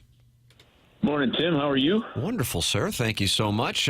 Big road trip coming up. We'll discuss that. But I want to get your perspective here on the biggest change you've noticed, because you see both what we see on the ice, but also perhaps behind the scenes since Jim Montgomery has taken over with the Blues, both playing overall well, getting 5 of 6 points, but also the energy that we've seen. So what have you noticed as far as the biggest change over the last week or so? I honestly think it's just simply a fresh start. I think it completely changes the page from the carryover from a season ago. You know, Craig Berube gets let go, Drew Bannister comes in, right, and then you had the uncertainty of whether or not Drew was going to get the full-time gig. He did, and to me, the beginning of this year felt a lot like a continuation of last year, which you would think should be fine because you were 10 games under 500 with Drew Bannister. The biggest thing, and I realize it might be a little, sports psychology, baloney here, but to me the biggest thing is it feels like now you've completely turned the page, and you're on to a next chapter. And it's not a 2-year contract; it's a 5-year contract. It's a guy that's been with 2 other teams in the league. It's a guy that has taken the Dallas Stars and the Boston Bruins to the second round of the playoffs. Things along those kind of lines. So to me, that's what I see on the ice. You're seeing kind of similar stuff so far. You're seeing excellent goaltending that you need to keep you into games. You're seeing a power play that's got 1 goal in 3 games, now albeit a big one the other night with 13 seconds or 18 seconds to go in the game. You're seeing, Jim Montgomery have to answer questions about, getting that third man high and getting the forecheck going. But it's going to take time, I think, for Jim Montgomery to really get the program on the ice that he wants to get implemented. That's his style of play that he's been successful with. But to me, the biggest change initially is just a fresh feeling of kind of turning a page. And I think you're seeing that in some extra energy and a spring in the step, if that makes any sense. And don't you think the third period has been the most noticeable difference? Because they were getting clobbered. We've mentioned this stat a bunch on this show, but they were just sort of collapsing in the final 20 minutes, and that's been entirely different the last 3 games.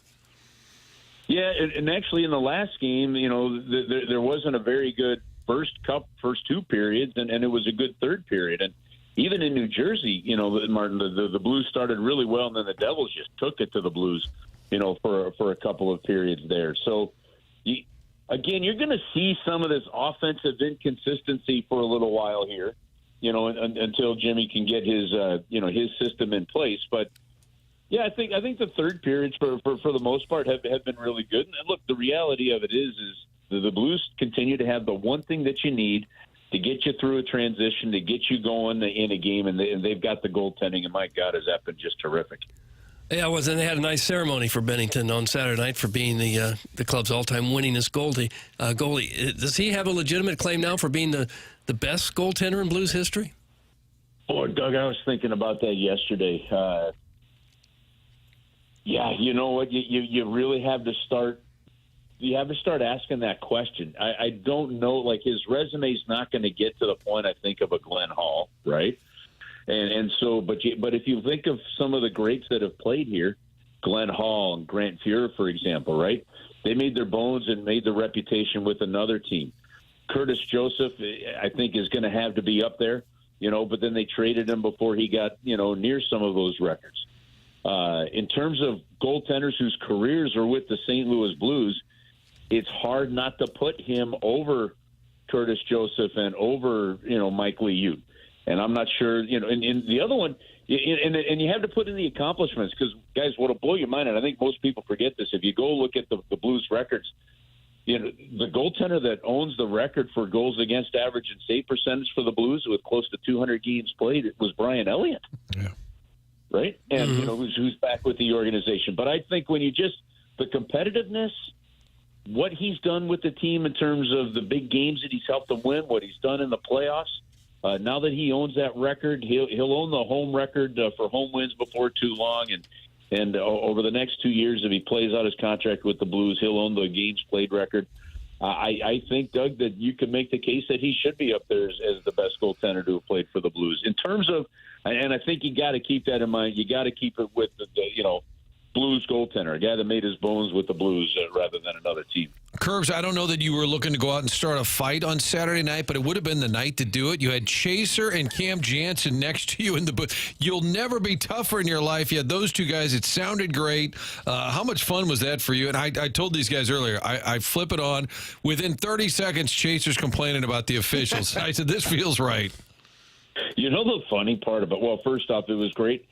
He got a little reprieve from the hospital before he goes back in, so it was awesome having Chaser up there filling in for Joe. Cam's going to judge. Joe's going to be doing some TV work this week, intermissions and pre- and post-game stuff, so Cam Jansen's going to join us on the Canadian trip this week, so it'll be great having Cam there. It was just awesome that, their perspectives of the game and how they broke it down. And, I think, some of the easiest radio segments I've had to do in a while. I said, "Hi, fellas, what do you think?" And then I just shut up for an hour and a half. So I thought it was, it was really good. The fun part about that story was Cam asked him about the fact that the Blues are, kind of the post-game award that they give in the locker room is one of Chaser's 2 shoulder pad sets that he wore. And he actually said that he got those shoulder pads when he had to spend his own money to get them. His dad made him become a referee because he came home from a game and was complaining about the referee. So his dad said, "Really, you think it's that easy?" So his dad made him become a referee, take the classes, get certified, and actually ref some games. So the funny part about that, Martin, is the shoulder pads that they're passing around, he bought with money that he earned while reffing games because he was complaining about the referee. Wow, so it all ties together. It all goes back to it all comes full circle, doesn't it? And it always goes back to Chaser complaining about the referees. Oh, yeah. Well, he wasn't wrong. Yeah. I'll tell you what, it's an extraordinarily hard game to officiate. They try to create these standards, and for the most part, like as a broadcaster, you get used to them. But what gets frustrating is you'll say, okay, like you'll just see a guy go down, and you'll immediately expect a penalty these days. And in that game, there were some trips and some hooks and some things that you would have expected to be called, and they weren't. Now, look, I love the fact that they weren't because it's a little bit tougher, got to battle through hockey, but players are used to some of that stuff being called, so they look at a referee, they throw their hands in the air, whatever it may take. So it's that is truly a thankless job. Chris Kerber with us here. Kerbs, before we let you go, I'm curious what you think about the test the Blues will face here heading out to Western Canada starting tomorrow night with the best team in the league and what we'll learn about this team perhaps over the next series of games. Yeah, this is actually going to be a crazy road trip and a make-or-break road trip. Oh, I tell you what, if you go 0-4, I think it could be, right? Honestly, if you can come out of this road trip 500 or even a game better than 500, I think you're going to take it with the direction that the Blues have been going in. Now, the Winnipeg Jets, what's crazy is the unreal start that they had at like 12-1-1. They've now lost 3 in a row, and the Minnesota Wild, who have actually played 1 game fewer, are tied with them in the standings. So the Minnesota Wild actually lead the Central Division. But the Blues have struggled up there in Winnipeg, except in that 2019 playoff series. So that's an extremely tough place for them to go. And, the Jets are going to be fired up having lost 3 in a row. Then you continue out west. You've got Calgary, who's in a playoff spot, or right there battling with Edmonton, and the Edmonton Oilers are starting to come along having won 3 in a row. And then after that, you finish with the Vancouver Canucks. Who just continue to be really good. This to me is as difficult a road trip and a difficult a 4-game stretch on the road that the Blues have had this season or will have all season long. So one hell of a test. And the fun part is instead of, with those 2 days off in between Edmonton and Vancouver, normally you'd go to Vancouver and you'd get your day off in Vancouver, which is actually pretty nice. Taylor Swift has taken over the city of Vancouver because of a couple of concerts, and so hotels were impossible to come by. So the team will be spending a couple extra days in balmy Edmonton. Oh, nice. Oh, nice. Beautiful, especially this time of year. Got to be delighted with that in December. That is glorious. Blues fans will be turning on Taylor Swift now. Didn't that already happen during the match game? Wasn't it? Yeah, that was already a thing. What was it? What? Sorry, I missed that. Well, I think we played the audio, didn't we? Did we play that audio? Taylor Swift. There was a lookalike. Taylor Swift got booed at the. Well, anyway, it's neither here nor there. It's neither here nor there. You mean the lookalikes? Yeah, during the game, how they do the match game. You're thinking match game, and I'm sitting there thinking of some romance thing we did during the game. Like, I don't know what the hell that was. No, the lookalikes. Yeah, well, you know what? I'm okay with that. Hey, I just so long fans are being passionate and have some fun. It's going to be a hell of a road trip, and you know the thing is, even if you look beyond that, they come home from this road trip, which is going to be a 10-day span. You're leaving today, you're not coming home until the 11th. Right, so it'll be 10 days on the road. You come home, you've got the one home game in there, and then you go right back on the road to Dallas, and then you're on, and then you're home for a couple. It's a really hard schedule for the Blues between now and Christmas, and honestly, it's a make or break month of December here. You've got to stay close, and they're close. They're 4 points out, but you've got to stay close with all this road hockey coming up to give yourself a chance in the second half. Chris Kerber with us here every Monday on TMA. Blues starting out in Winnipeg tomorrow night. You can hear the call here on 101 ESPN. Pregame at 6 p.m. Blues and Jets. Kerbs, always appreciate the time. Thanks so much. All right, guys. Have an awesome week. You too. That's Chris Kerber here on 101 ESPN, the Callier and Thompson phone lines. Tim McKernan, Doug Vaughn, Martin Kilcoyne with you on the program. Gabe DeArmond is coming up in the 9 o'clock hour. Design, Air, Heating, and Cooling email of the day. In the 10 o'clock hour, this is the Morning After, presented to you by Brown and Crouppen. Fisher Window and Door Store, 8 o'clock hour on 101 ESPN.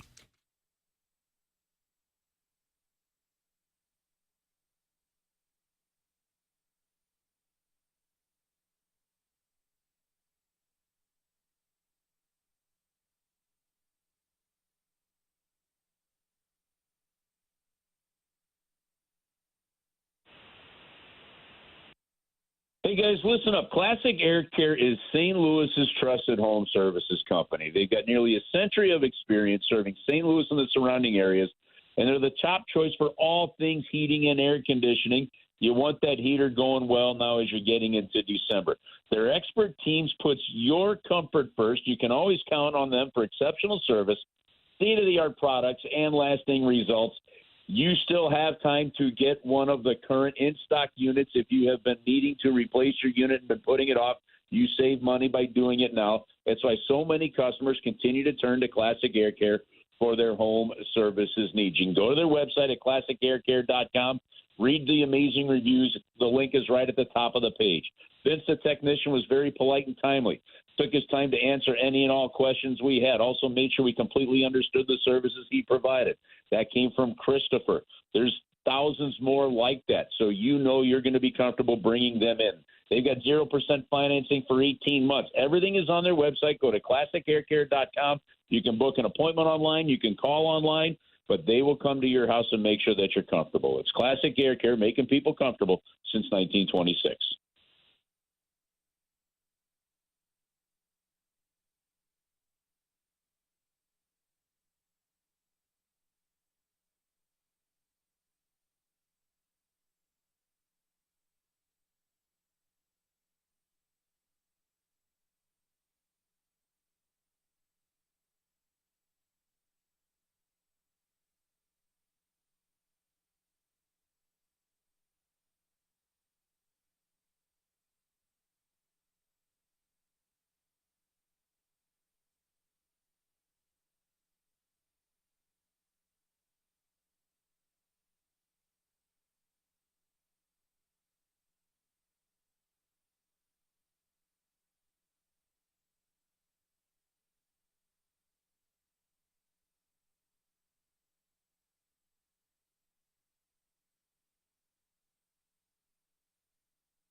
This is Action Jackson with a SportsCenter update brought to you by Soliga Heating and Cooling. Don't look now, folks, but here come the Orlando Magic, defeating the Brooklyn Nets last night, 100-92. That's 6 wins in a row for Orlando. That's 12 out of their last 13 for last year's 5th seed out of the East, Franz Wagner, with 20 points last night. That was another SportsCenter update brought to you by Soliga Heating and Cooling, an independent American Standard heating and air conditioning dealer.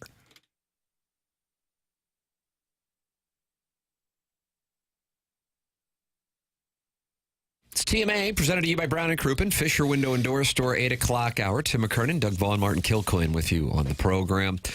Doug, my favorite football coach in the college ranks is at Syracuse, and that's Fran Brown. Oh, and his team knocked off Miami, and he's the gentleman we played the audio that when they lose, he does not shower because he wants to penalize himself. Yeah. Mm-hmm. And he got a chance to wash up real nice like on Saturday because they beat the Hurricanes after trailing Miami 21-0.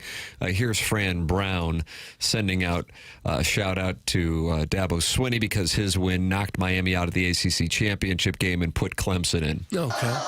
Coach, you said in your pregame speech, this is your championship game. How does it feel? Well, it's a championship game. We worked our butts off for it. Fell short a few times, and then we got the opportunity to do this. Hey, Dabo Swinney, congrats. I got you in, baby. I'll holler at you later. You get a shower? Hey, guess what? I'm getting washed. Hey! Gosh. I'm getting washed. In the history of sports, I'm getting washed.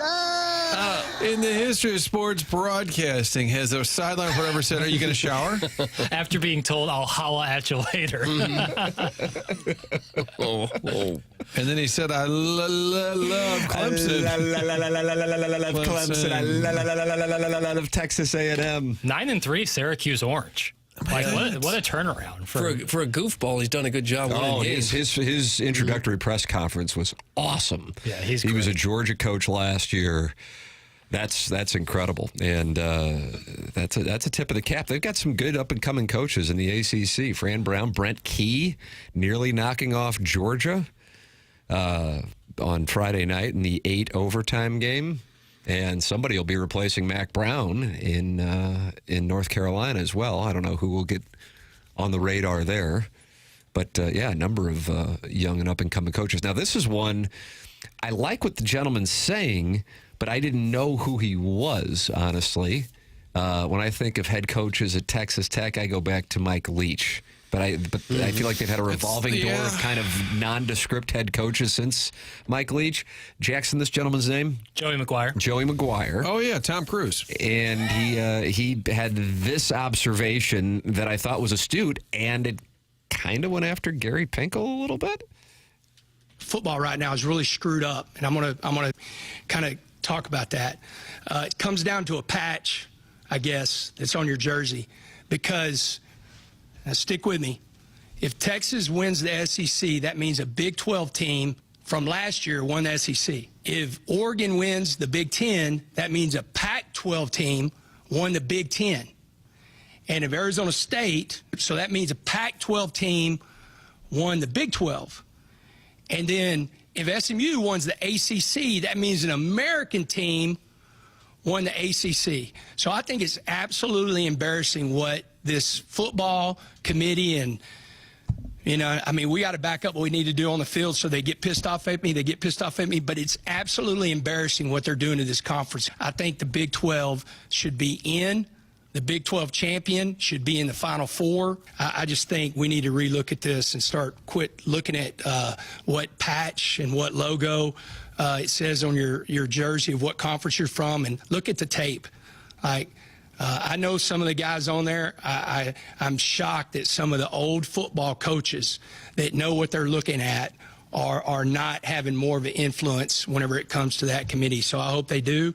And, that's my deal for the Big 12, because I'm proud to be a part of this conference. I think it's great football, and, excited to see what happens.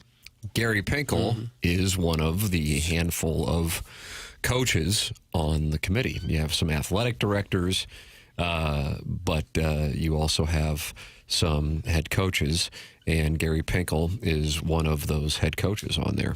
And he says people are getting caught up with the conferences and not necessarily the teams, and points out that Oregon's a Pac-12 team, SMU, an American Athletic Conference team, Texas, a Big 12 team, and who am I leaving out? I'm leaving out somebody, but either Oregon. way, I already said Oregon. You already said Arizona State. Arizona State, thank you. Pac-12, another Pac-12 team. Yeah, it is crazy when you hear it that way. Like, Oregon out of the Big Ten. Yeah. Wait, what? Texas out of the SEC. Wait, what? I mean, there is a point to be made. He's basically saying, give the Big 12 some credit. Well, how badly could you mismanage the Pac-12 to have let that conference just dissipate the way it did? The television contract is what went on there. Yeah. The CW does have the current Pac-12 contract, which the two teams that Oregon State and Washington State. I think they played each other twice. They had a home and home. If Clemson were to lose to SMU this weekend, they are projected to play Washington State. You want to talk about a wide delta on an outcome of a game. If Clemson wins, good chance that they are the 3 seed in the college football playoff. If they lose, they play a team that essentially doesn't have a conference in Washington State. Yeah, they basically play on like a Tecmo Bowl game. Yeah, you go from playing like Georgia in the second round to going and playing Washington State in front of no one. Yeah, and I think we're about to be staring down the barrel, too, of with the 12-team playoff, people truly realizing how inconsequential these other bowl games are and how kind of lame that they are. I mean, I'm sure people have a pretty good idea of it now, but like when you have way more games that matter a lot, the games that don't matter will continue to get less and less interesting. So therefore, you're not excited about Missouri playing in Tampa? No. Illinois playing in the city? Orlando? No. Football season, the college football season for my fandom, the book has kind of been closed on that. Oh, what about the playoffs? Well, I'm talking about for like Missouri. Okay. Like in terms of watching college football, it's just getting started. But in terms of my fandom, like the team I root for, I did all when Brady Cook ran that touchdown, and that was all the rooting. That was it. You don't have another team to pull for now in the playoffs? I'd pull for Indiana. I'd like to see them make a little run if they get in. I'd like to see them do a little something. But what about the Fighting Irish? Yeah, sure. It wouldn't really affect me. I know you're like setting me up to for this 100% whole. I am. Anti-Irish Catholic. That's Jackson. I did. Martin. It's kind of a tough one for the Alliance. I did see rumors of Marcus Freeman possibly being on the Bears' radar to make the jump. What about Marcus Freeman going to Ohio State? Ooh, man, that would be wild. He's an Ohio State guy. Yeah, I get that from that perspective. Boy, I don't know. You'd be hated so bad by Notre Dame fans, and then if you lose to Michigan again, then you're hated by Ohio State fans. You can really turn. Same with like being the Bears coach, like you can be hated so quickly. The Bears seem cursed. Like there's nothing that's going to happen up there to help the Bears. I brought that up the other day, and I got eviscerated. It doesn't matter what they do; they're just not going to. It's not going to happen for you. They also Chicago. make a lot of bad decisions too, though. To go with being cursed. That was a Take Smith's delight on Thanksgiving. I mean, a Take Smith's delight with Matt Eberflus, former Missouri coach. And what has he done since? Is he getting terminated? Oh, I thought you said he has a statement after getting fired. Oh, I think I just included an article about what he had to say after getting fired. They said the Bears had never fired a coach in season before, and they had him come out and do the media press conference on Friday and then fired him after that. Yeah. It's almost like some of these teams don't know what they're doing. No. But that clock management late in the game, and I know it did set off a Twitter firestorm.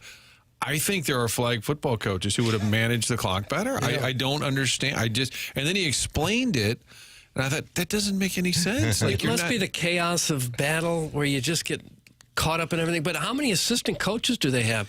You'd think one of them would get on the headset and say, hey, take the time out, unless they're all afraid of him. And they had a timeout, but they ran out of time. So how does that...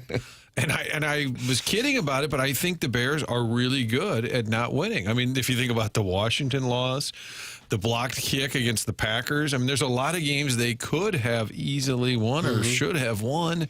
They didn't. So I don't know if they're cursed as much as they're just bad at things. It must be that he just doesn't have a good enough rapport with any of his assistants that they can feel like they can talk to him in a time of, when the game's on the line. I can't take credit for this thought. It was Chris Wong's podcast. His podcast host once brought this up, and I don't think he's wrong, that you should hire a kid who plays Madden all the time to be your clock manager. Because if there's anybody who understands clock, it's someone who plays a lot of Madden video games. And so if you have someone in the booth yelling, like he has the right of first refusal for any timeout. He's the one who calls the timeout, and then you free up the coach. Well, and I'm not don't saying they have it's many wrong. other assistant coaches who could do that? He wants a kid in that I role, want Doug. someone He who's wants a in the little trenches kid. with Madden because they know when to use the timeouts. Why? Why do they know more than the coaches worked I don't at know. it for Wouldn't 20 years? you have called a timeout after getting sacked within that moment? I certainly would have. Right. But even if I was a head coach, thinking, about a player that if he's going to swap out a player, if he's going to call another play, and you get lost in when you should call a timeout, that's when you got to have an assistant somewhere in your ear that you trust. This Madden kid. I don't know that it needs to be a kid. Will you be hiring a Madden kid? Like all these college teams are now hiring GMs. You see that? Right. Andrew Luck is a general manager of Stanford. I kind of like that because it is a business now. Why not have a GM running things? Right. Even Woj going back to St. Bonaventure just to kind of run. Bonnie's. I don't know how much money's flowing through the Bonnie's program, but I guess Woj will handle it.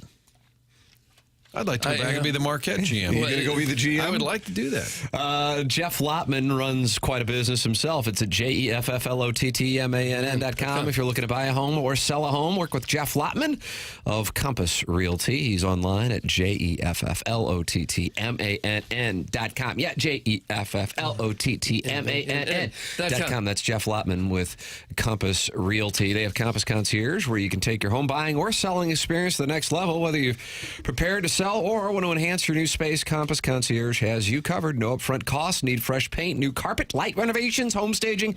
Compass Concierge has you covered. Go online at JEFFLOTTMANN.com and work with Jeff Lotman. Tim McKernan, Doug Vaughn, Martin Kilcoyne with you. The show is The Morning After. It's presented to you by Brown and Croup, and this is 101 ESPN.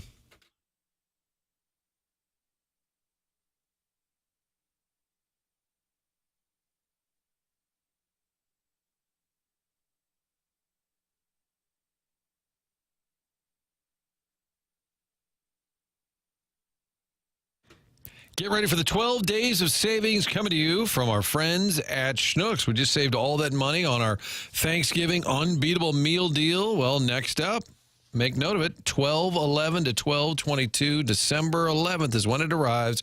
It's the 12 days of savings brought to you by Schnucks this holiday season. You'll save up to 25% on your holiday essentials. And something my wife was doing yesterday at the Schnucks.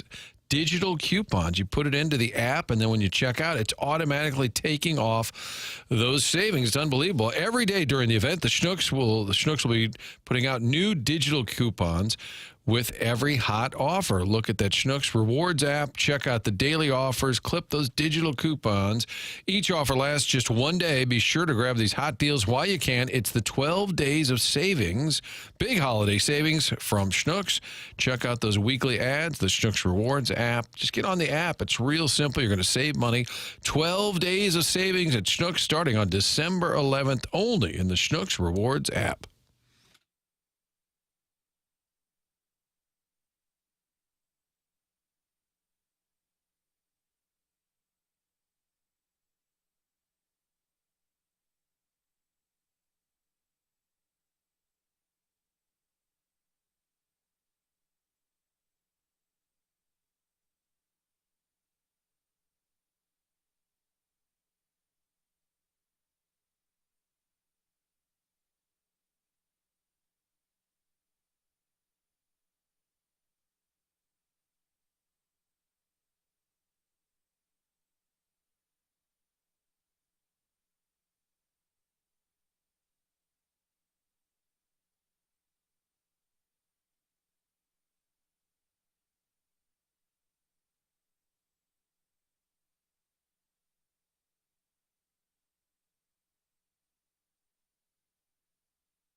It's TMA. It's presented to you by Brown and Crouppen, Fisher Window and Door Store, 8 o'clock hour. Tim McKernan, Doug Vaughn, Martin Kilcoyne with you on the program. Chris Kerber was with us earlier. Miss anything? We've got the Schaefer Door Company 101 ESPN app, and you can go back and podcast like the Dickens, and you can always go back and watch the program on YouTube, youtube.com/TMASTL. Don PP is in the YouTube chat, and he says, yeah, we love our women, just love our fellow men, too. What? Just reading what's going on in there. That's what he felt like he needed to text us. A lot of the early texters on this show were about where they wanted to plant the flag. I don't know if that surprises you, Tim, but that was sort of the early theme. Where did they I don't know. And then there's a lot of stuff about you, that you're their favorite side is Tim, I think. Oh, Doug. Well, I'm just reading. I'm going back over some of the old texts. It's been a busy day on the What text flag line. are they hoping to plant? Well, I think you can guess. 3, 2, 1. And welcome back. Well, just thinking, if we should have a big month in the ratings, should we go plant a 101 ESPN flag on some of the radio stations' parking lot? Like on the roof? Right next to their satellite dish. Planted flag. That's the dumbest comment ever, Virgin. Put a 10-year-old in charge of an NFL team's clock management. So stupid. It's from the Worson Woods wacko. Great idea, Jackson. Yeah, that'll work. What am I listening to? That's from Harrison's Brother Master. That is Jackson's idea on having a Madden kid. I gave credit to the person who came up with the idea. I told you I listened to it on Chris Long's podcast. I was just citing it. And how can you watch what Matt Eberflus and the Bears did against the Lions and be like, nope, everyone else, you're the dumb one for providing a solution. Everybody and their mother was screaming, call a timeout. You just got sacked. Call a timeout. And they didn't. So I would give it to anybody over what happened there. I've always said at baseball games, let the beer vendor decide. You'll hear the beer vendor say, get him out of there. The pitcher, get him out of there. And they leave him in and he gives up a homer. Like, the beer vendor knew to take him out. It doesn't take a football genius to know you should probably take a timeout if you have one. Walk it back, Jackie. Walk it back. That's from Flip Wilson. I didn't walk it. I'm not walking anything back. First of all, I think it's a good take. But you're not being serious. You just kind of. How many times did we watch Drinkwitz mess up the clock? He gave Vandy 3 points. He gave Vandy how 3. Old are these kids you want making the They could be 19, 20. I'm talking about who's best for the job. Give me the best Madden players. I guarantee you they know how to run the clock. Well, so just dug in on it. So should double down. Every assistant coach working in football today. You would think. They all should. You would think. So But also, the coaches is, don't call, most of the head coaches don't call the offensive plays or the defensive plays. What else are they working on? Let's make sure we get the clock nailed down. Is it possible this guy was just in way over his head, Eberflus? I know. In way over his head and didn't have a clue what he was doing in crunch time? Yeah, that's why he got fired. So so the only solution is to bring in a kid to fix it. Listen, they laughed at this, that, and the other thing. Yeah. The DH, they laughed at it. Now look at it.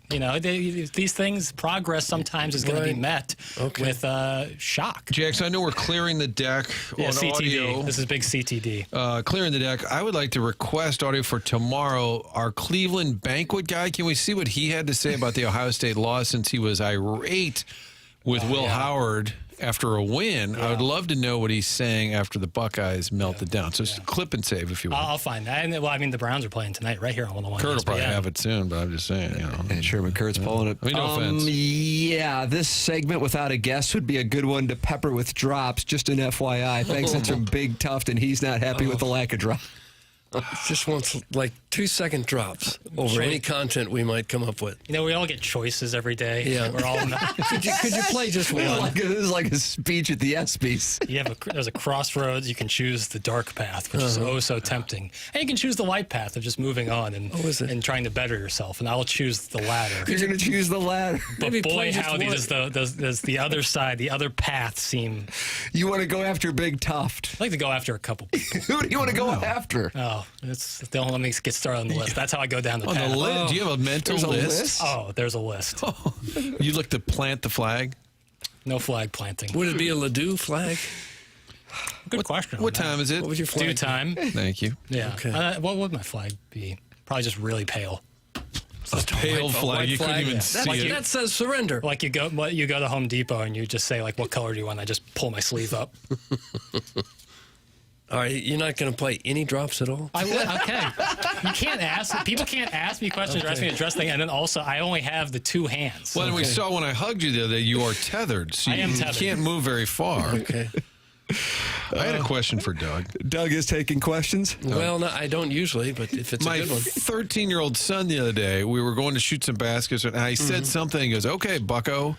And I think he was kidding, but I thought, what age? My cute little kid called me bucko, and I think he was trying to be ironic and like doing material, but I said, don't call me bucko. Well, he's 13 now. And I said, I want to ask Doug, when does it, your cute little kid that you love, and Tim, this is going to happen to you, when do they kind of shift their adolescent? They're just kind of sarcastic little snots. You're right there.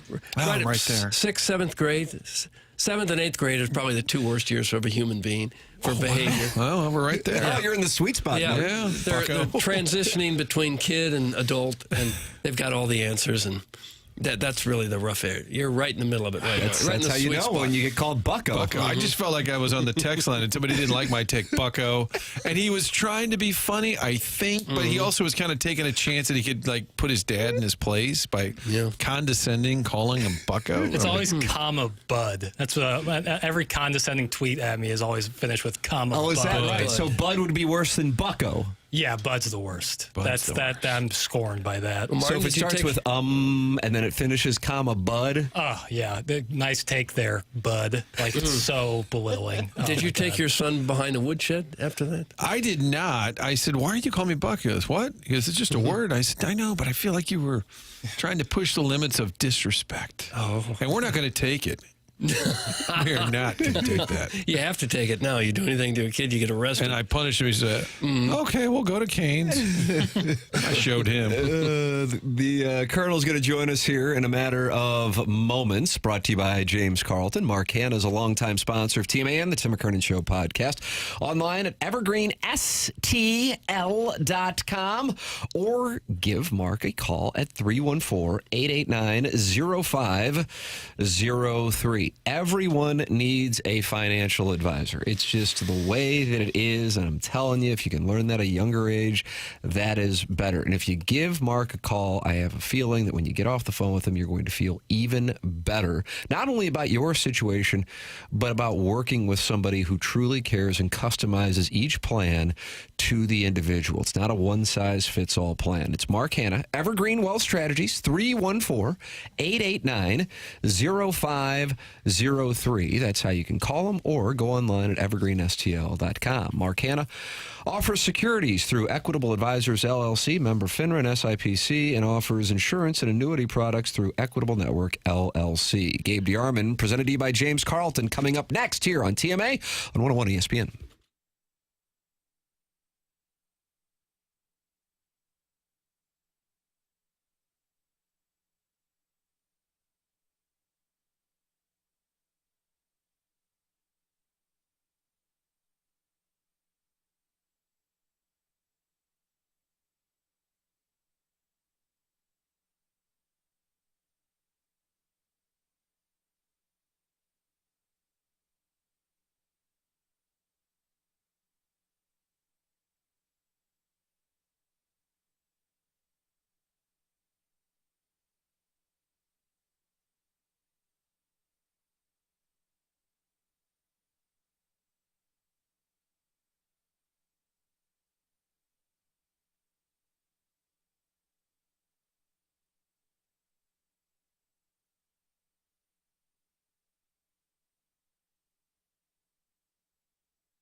TMA, it's presented to you by Brown and Crouppen. 9 o'clock hour, and James Carlton is in studio. Hello, James. Good morning, gentlemen. How we doing? Oh, fine. We're doing fine. James Carlton's online at carltoninsurance.net. And you were not in Columbia for the Missouri game. I'm surprised to hear that. No, I wasn't, but I got the great offer to go see Moana 2 in theaters on Friday, and I convinced my wife to let me go see the Chiefs and Raiders instead by myself. Went to Arrowhead and enjoyed a great Friday afternoon football game. That was my first time seeing Mahomes in person. You know, Missouri Chiefs. Had all my gear on from Schnucks and had a great time. Had a great time. That was a fun day. Really? Beats Moana, too. Do the tailgating out there, too? Did you go there and drink by yourself? No, I was outside by yourself. You know, I used AI. What's the right time to pull the trigger? Oh. And they said 15 minutes before kickoff. And I got a great seat. The guy comes in. And I knew this was the guy that just sold me the ticket. And I go, how much lower were you willing to go? He goes, I was just going to eat the ticket after that. So I got a primetime seat for way below face value. What'd you pay? We want to know figures. I paid $200, but it was a primetime seat. Let's see what the Colonel thinks. He's a lifelong Chiefs fan, and he's with us on the Callier and Thompson phone lines here on 101 ESPN. Morning, Colonel. Hey, that was not in any way a good football game, James. But I enjoyed it. Glad you got to check out football heaven over there. Can I have one gripe about their in-game setup? No, you can't. The PA guy on his third down, everybody's getting jacked up. It's time for another Kansas City third, and then he goes down. Why does he announce it like that? That's because the crowd is supposed to yell it. Okay, I'll get used to it. The Chiefs rules? Yeah, whatever. The Chiefs rules. Let's get to the Tigers. It's right after the last word of the Star Spangled Banner is Chiefs. I get that. Yeah, I get that from Mizzou games. We've got that here with the Blues. Absolutely. Colonel, I have to tell you, I was really disappointed in you on Friday night. And, Doug, you know I'm a Colonel Lemming. Oh, sure you are. Wow. But I'm on PowerMizzou.com, and I see you acquiesce to the many posters who are chastising you for the last month, saying that if Missouri would have beaten South Carolina, they could have still been in the mix for a college football playoff spot, and I was disappointed to see you acquiesce to the mob. So let me explain. I do not think Missouri would have gotten in because I don't think South Carolina is going to get in. But because of all the madness that happened in the last 2 weeks, more teams, if you change one result, more teams are, at least Missouri's in the conversation. It was probably wrong to, and I still don't think I pronounced the hopes dead after Alabama. I said without complete chaos, and that was still accurate. It took complete chaos, would have taken complete chaos to even get Missouri in the conversation. I do not think Missouri would have gotten in. I do not think South Carolina is getting in. I do not think Ole Miss is getting in. So, it's degrees of a conversation. I mean, I still think ultimately the A&M loss is the one that really is the reason Missouri was never seriously in the conversation. Yeah, I thought that once it's 75-10, no matter what, that is what was going to be held against them, even had they beaten South Carolina, because then at that point South Carolina is viewed differently as is it in best case scenario 8-14. That's the thing about South Carolina now. Partly because they've beaten some of the teams they've beaten, they don't have a top 15 win.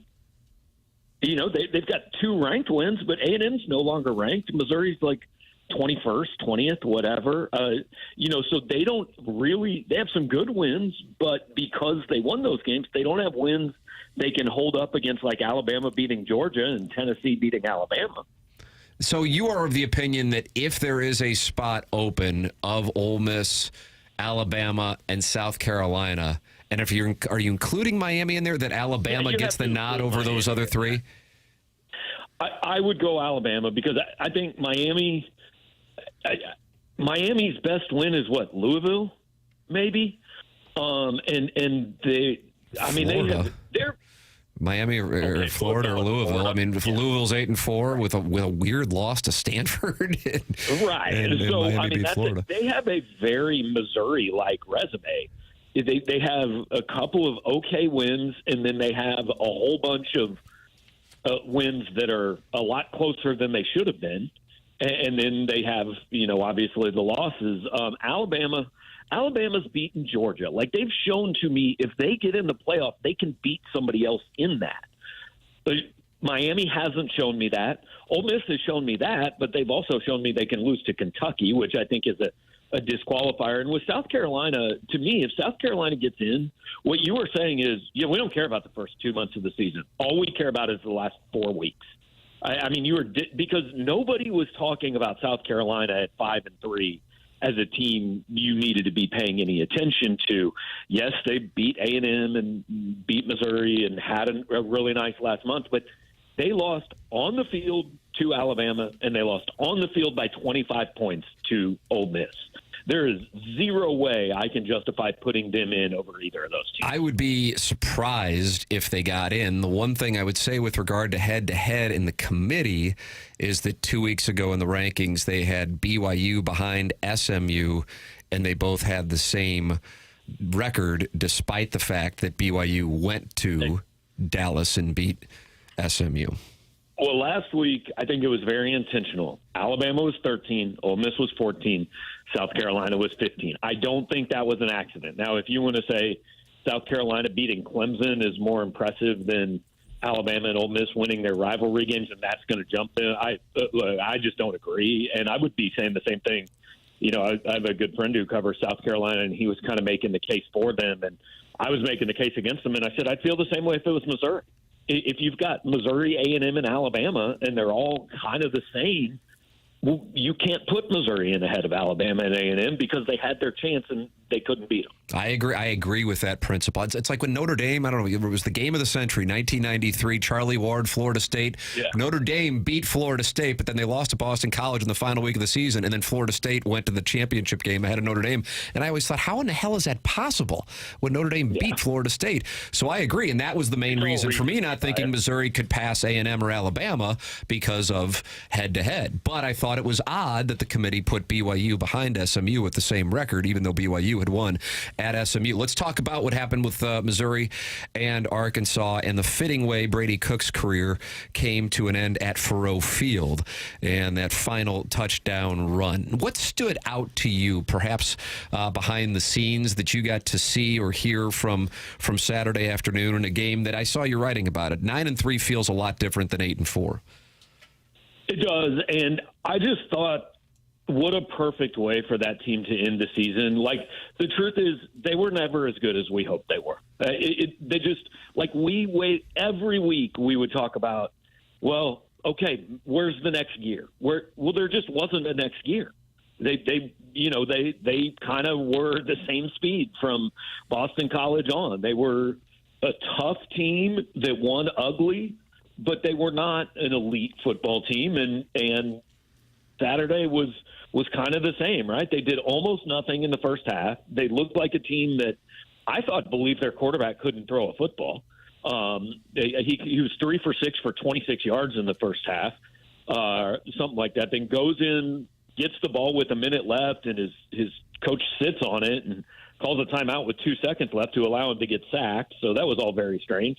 And then it was like they said, okay, it's the last 30 minutes now. We need to go do our thing. And this team somehow had a way, when they got you in a close game in the fourth quarter, they simply did not believe you could beat them. And most times they were right. And you had a great stat this morning in the 10 Thoughts on Power Mizzou about those close games. I mean, Mizzou is 9-1 in the last 2 seasons in those close games. Granted, the LSU game ended up being a 2-score game, which was essentially a 1-score game the whole time, and Georgia was close as well. But a stat that I was blown away by, did you say that Eli Drinkwitz has never beaten a team that finished the season with a positive winning SEC record? Is that what I read this morning? His record against teams that finished SEC play above 500 is 0-12 in 5 years. And what that proves is, like, there's a stat out there about Mark Stoops, right? He's like 2-30 or something. Well, first of all, until this year, there are usually only 4 or 5 teams that finish better than 500 in the SEC. So there's not very many of them. If they finish better than 500, they only lose 3 games, so they don't get beat a lot. But what it also proves, and I've said this over and over and over, to have a pretty successful top 25 football team, all you've got to go do is beat the average and bad teams on your schedule. if you do that, you're going to win 8 or 9 every single year. I mean, Missouri was 11-2 last year, and look, they did, they beat Tennessee last year, but Tennessee ends up 4-4 in the SEC. Go beat Ohio State. I'm not saying they didn't have good wins, but all you've got to do to be in pretty good position is beat the bad teams on your schedule. Now, what you have to do to take that next step is, eventually you do have to win that LSU game. You do have to win that Georgia game. You're going to have to beat one of those teams to kind of join the conversation as being one of those teams. But I thought it was really Gary Pinkel's entire career here. He never really beat a good Texas team. He never really beat a good Oklahoma team. But he beat absolutely everybody else. Gabe, how do you think they view the 9-3 in the building? I know there's a portion of the fan base that is disappointed. It was about the college football playoff, and when that fell off the table, a lot of folks checked out. But it seems like a majority of the fans are happy with it. What about in the building? What do you think they really believe about this year, knowing what we thought could happen in August? I think they're overall, probably pleased, not satisfied. I mean, there was clearly a goal and a hope, but I also think inside the building, I think they were a little more aware of some of the limitations of this team that maybe those of us outside glossed over in this kind of hysteria to make the 12-team playoff. I still don't understand a little bit quite why this offense was why they couldn't throw the ball much all year. Luther had 2 targets and I think 11 yards of total offense in the last game of the year. There are some things I don't get, but again, I think overall you're 9-3, you're in the top 20. If you can go win a bowl game, you're guaranteeing you're finished this season ranked. And I know that Missouri fans hate to hear it, and I'm not saying you shouldn't have higher goals, but there are only about 8 to 10 programs that can say we're starting every year where if we don't make the playoff, it's a failure. If you are at one of those other programs, I mean, hey, you've got to walk before you run, and the truth is Missouri had one good year, right? And a lot of people said, well, we're off and going now. Well, that's not how it works. I mean, we see flashes in the pan all the time. We see a team win 10, 11 games, and then you never hear from them again. Are we just convinced Indiana is now a good football program that's in the conversation for the playoff every year because they're going to do it one year? Absolutely not. So to back up 11 wins with 9 and a top 20 finish, I understand why people hoped it would be more. But I think it's also, and Gerard Hamilton wrote about this morning on our site, the key to this season is, look, the floor has been raised for this program, right? Maybe you haven't reached the ceiling yet, but Gary Pinkel reached a point where you started the year and you said, well, we pretty much know we're winning 8. Now, will we win more than that? Who knows? But our bad years are now going to be 8 and 5. And I don't know if Eli Drinkwitz is quite there yet. I think he has to do that another year or two to prove he's there. But this is at least kind of a step in that direction. Gabe, another thing I found interesting from the post-game comments was certainly the toxic culture that Brady Cook alluded to when he joined the program. And then I'm watching Barry Odom's press conference and had me choking up a bit. What should fans feel about Barry Odom in his time at Mizzou? I mean, the guy was a true son, played at Mizzou, coached under Pinkel, seemed beloved by the players when he got that opportunity, if you recall that video from when they announced him. But all of a sudden, we're hearing about all this toxic culture that Brady was involved in. I'm just curious, what are your thoughts about his time at Mizzou and how players and fans feel toward Barry Odom at this point? And for context, just for people who may not be aware, Barry Odom was emotional following a win on Saturday that puts UNLV a win away from being in the college football playoff. 5 years to the day he was fired from Missouri, and Brady Cook talked about how there were a number of players who were contributing to a toxic culture following Missouri's win over Arkansas. So, I mean, we could talk about this the rest of the show. Nice, let's do it. First of all, I think that you never hear about bad culture until after a team has lost. You never hear about good culture until after a team has won, right? I mean, all this, we can't go 5 seconds without Eli Drinkwitz being asked about the Wilderness Brotherhood, which is another conversation about how awful most of the media is at our jobs. But that brotherhood wasn't a storyline before they went 11-2, right? Nobody talked about the great brotherhood of the 6-7 team that lost the Gasparilla Bowl. So I always kind of wonder which one of those actually comes first. The other thing is, look, the guy that left, like, he always ends up being looked at as worse than he was. And none of this is like Barry Odom wasn't good enough at Missouri. And I don't think he was going to be good enough. Like, he was fine. He wasn't awful. He was a 500 football coach.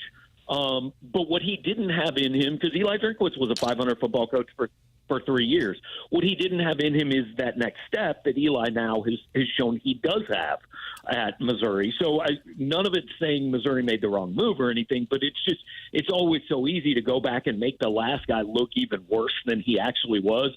The part of Saturday night that I found interesting was that Eli Drinkwitz took ownership of some of that. He said, I didn't do a very good job my first couple of years here of building that. And if you were around that team, if you knew people around that team, you knew there was a divide in the locker room. There were Barry's guys and there were Eli's guys.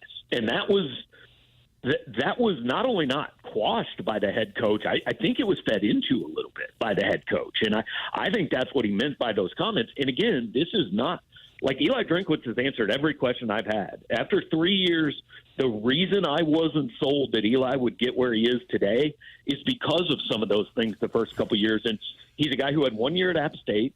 And so, yeah, he can go out and sign guys. That's great. He can get talent. But he has never built a program. He has never shown he can build a locker room and get all these guys from all these different places on the same page. He's done that in the last 2 years. All the questions are answered. Well done. But that was kind of why I had some of the doubts 2 years ago. And last thing, look, I don't know. If Missouri fans want to spend time and energy being mad and hating Barry Odom, whatever, it happens all the time in college football. I see no reason to think anything other than, hey, that's a guy that went to school here. He gave it a shot here. It didn't work. But good for him for going and making it work somewhere else. Missouri's in a better place. Barry's in a better place. I don't understand why you would really need to waste a lot of energy, trampling on a guy's grave or anything like that. And, hey, I think Barry will be back in a power conference probably in either in about a week or in about a month. Gabe, there was a tweet last night directed to Tim, others here on the dais and the dossier, but it said that they credited Chase Daniel with bringing this up, that lawyers were looking into Brady getting another year. I felt like Brady Cook was saying he'd had enough his postgame. He even said, I'm gone to all the same restaurants. He's been there so long. Have you heard anything on this front? Yeah, so I asked that question a week ago of someone that we'll just say would certainly need to know if Brady Cook was playing another year. And what I said, look, I bet a lot of people ask, and it goes back to he played 5 games in 2021, and the 5th game was a bowl game. Well, those no longer count toward eligibility. So if current rules had been in place in 2021, Brady would have used that as a redshirt year. He didn't because the rules were different. So I asked, if that was a possibility of getting a waiver, and the response was all of those waivers are being denied by the NCAA, including one Missouri submitted for Mitchell Walters in the exact same situation. So unless for some reason they decided to change their minds and say, we're going to treat Brady Cook differently than every other guy that's asked for this, then no, he's done. And I agree with you. Like, I know it's really hard for fans to understand. Like, I would play college football forever. This is the greatest. This is their dream, right? Well, some of these kids, like, man, Brady's been in college 5 years. He's about to get his 2nd degree. He has literally walked out of the hospital to play a football game. He's been beat to hell. Like, maybe he's kind of done with it, and maybe he doesn't want to have to go to whatever online classes these kids have to go through the charade of going through to play college football again. Like, maybe he's just kind of ready to go be a grown-up. He's 23, 24 years old pretty soon. After last year, I thought maybe he'll get a sniff in the NFL. Maybe someone would take a shot to see if he could be a backup. But watching him throw the ball this year, I don't think that's going to happen. Do you? No, I mean, look, but Brady had a really good career here, and there's a lot of things that he and fans should remember very fondly. But even after last year, unless he just took a pretty big leap this year. I just think a lot of times we underestimate the difference in what it takes to be a good college athlete and what it takes to hit that next level. Colonel, with regard to the bowls, what do you think is in play for Missouri with both bowls and opponents? I mean, I would think Music City, Gator, Vegas are the most likely destinations. The one that I have had a couple people in the last 24 hours reach out and say, hey, that this kind of sounds like maybe a thing, is the Music City Bowl against Michigan. I think Michigan's win over Ohio State elevated them a little bit in the Big Ten's pecking order. I thought it was interesting when we talked to Laird Veach on Saturday. Somebody asked him, how do you assess bowl opportunities? And he said, I think the number one thing is the opponent. It's about who you're playing, and is this a brand and an opponent that you can get excited about, fans are going to like, all that. So I mean, Michigan is certainly a brand and a name. I think there would be a lot of stuff behind being able to say we beat Ohio State and Michigan in bowl games and back-to-back seasons, obviously. As far as the actual team on the field, Saturday notwithstanding, I don't know, they're pretty mediocre. I would think Missouri would be probably a 3 to 5 point favorite in that game would be my guess. But that's kind of the one that has gained traction among people I talk to. Doug, Missouri and Michigan, do you remember the last time they played? Can I have a hint?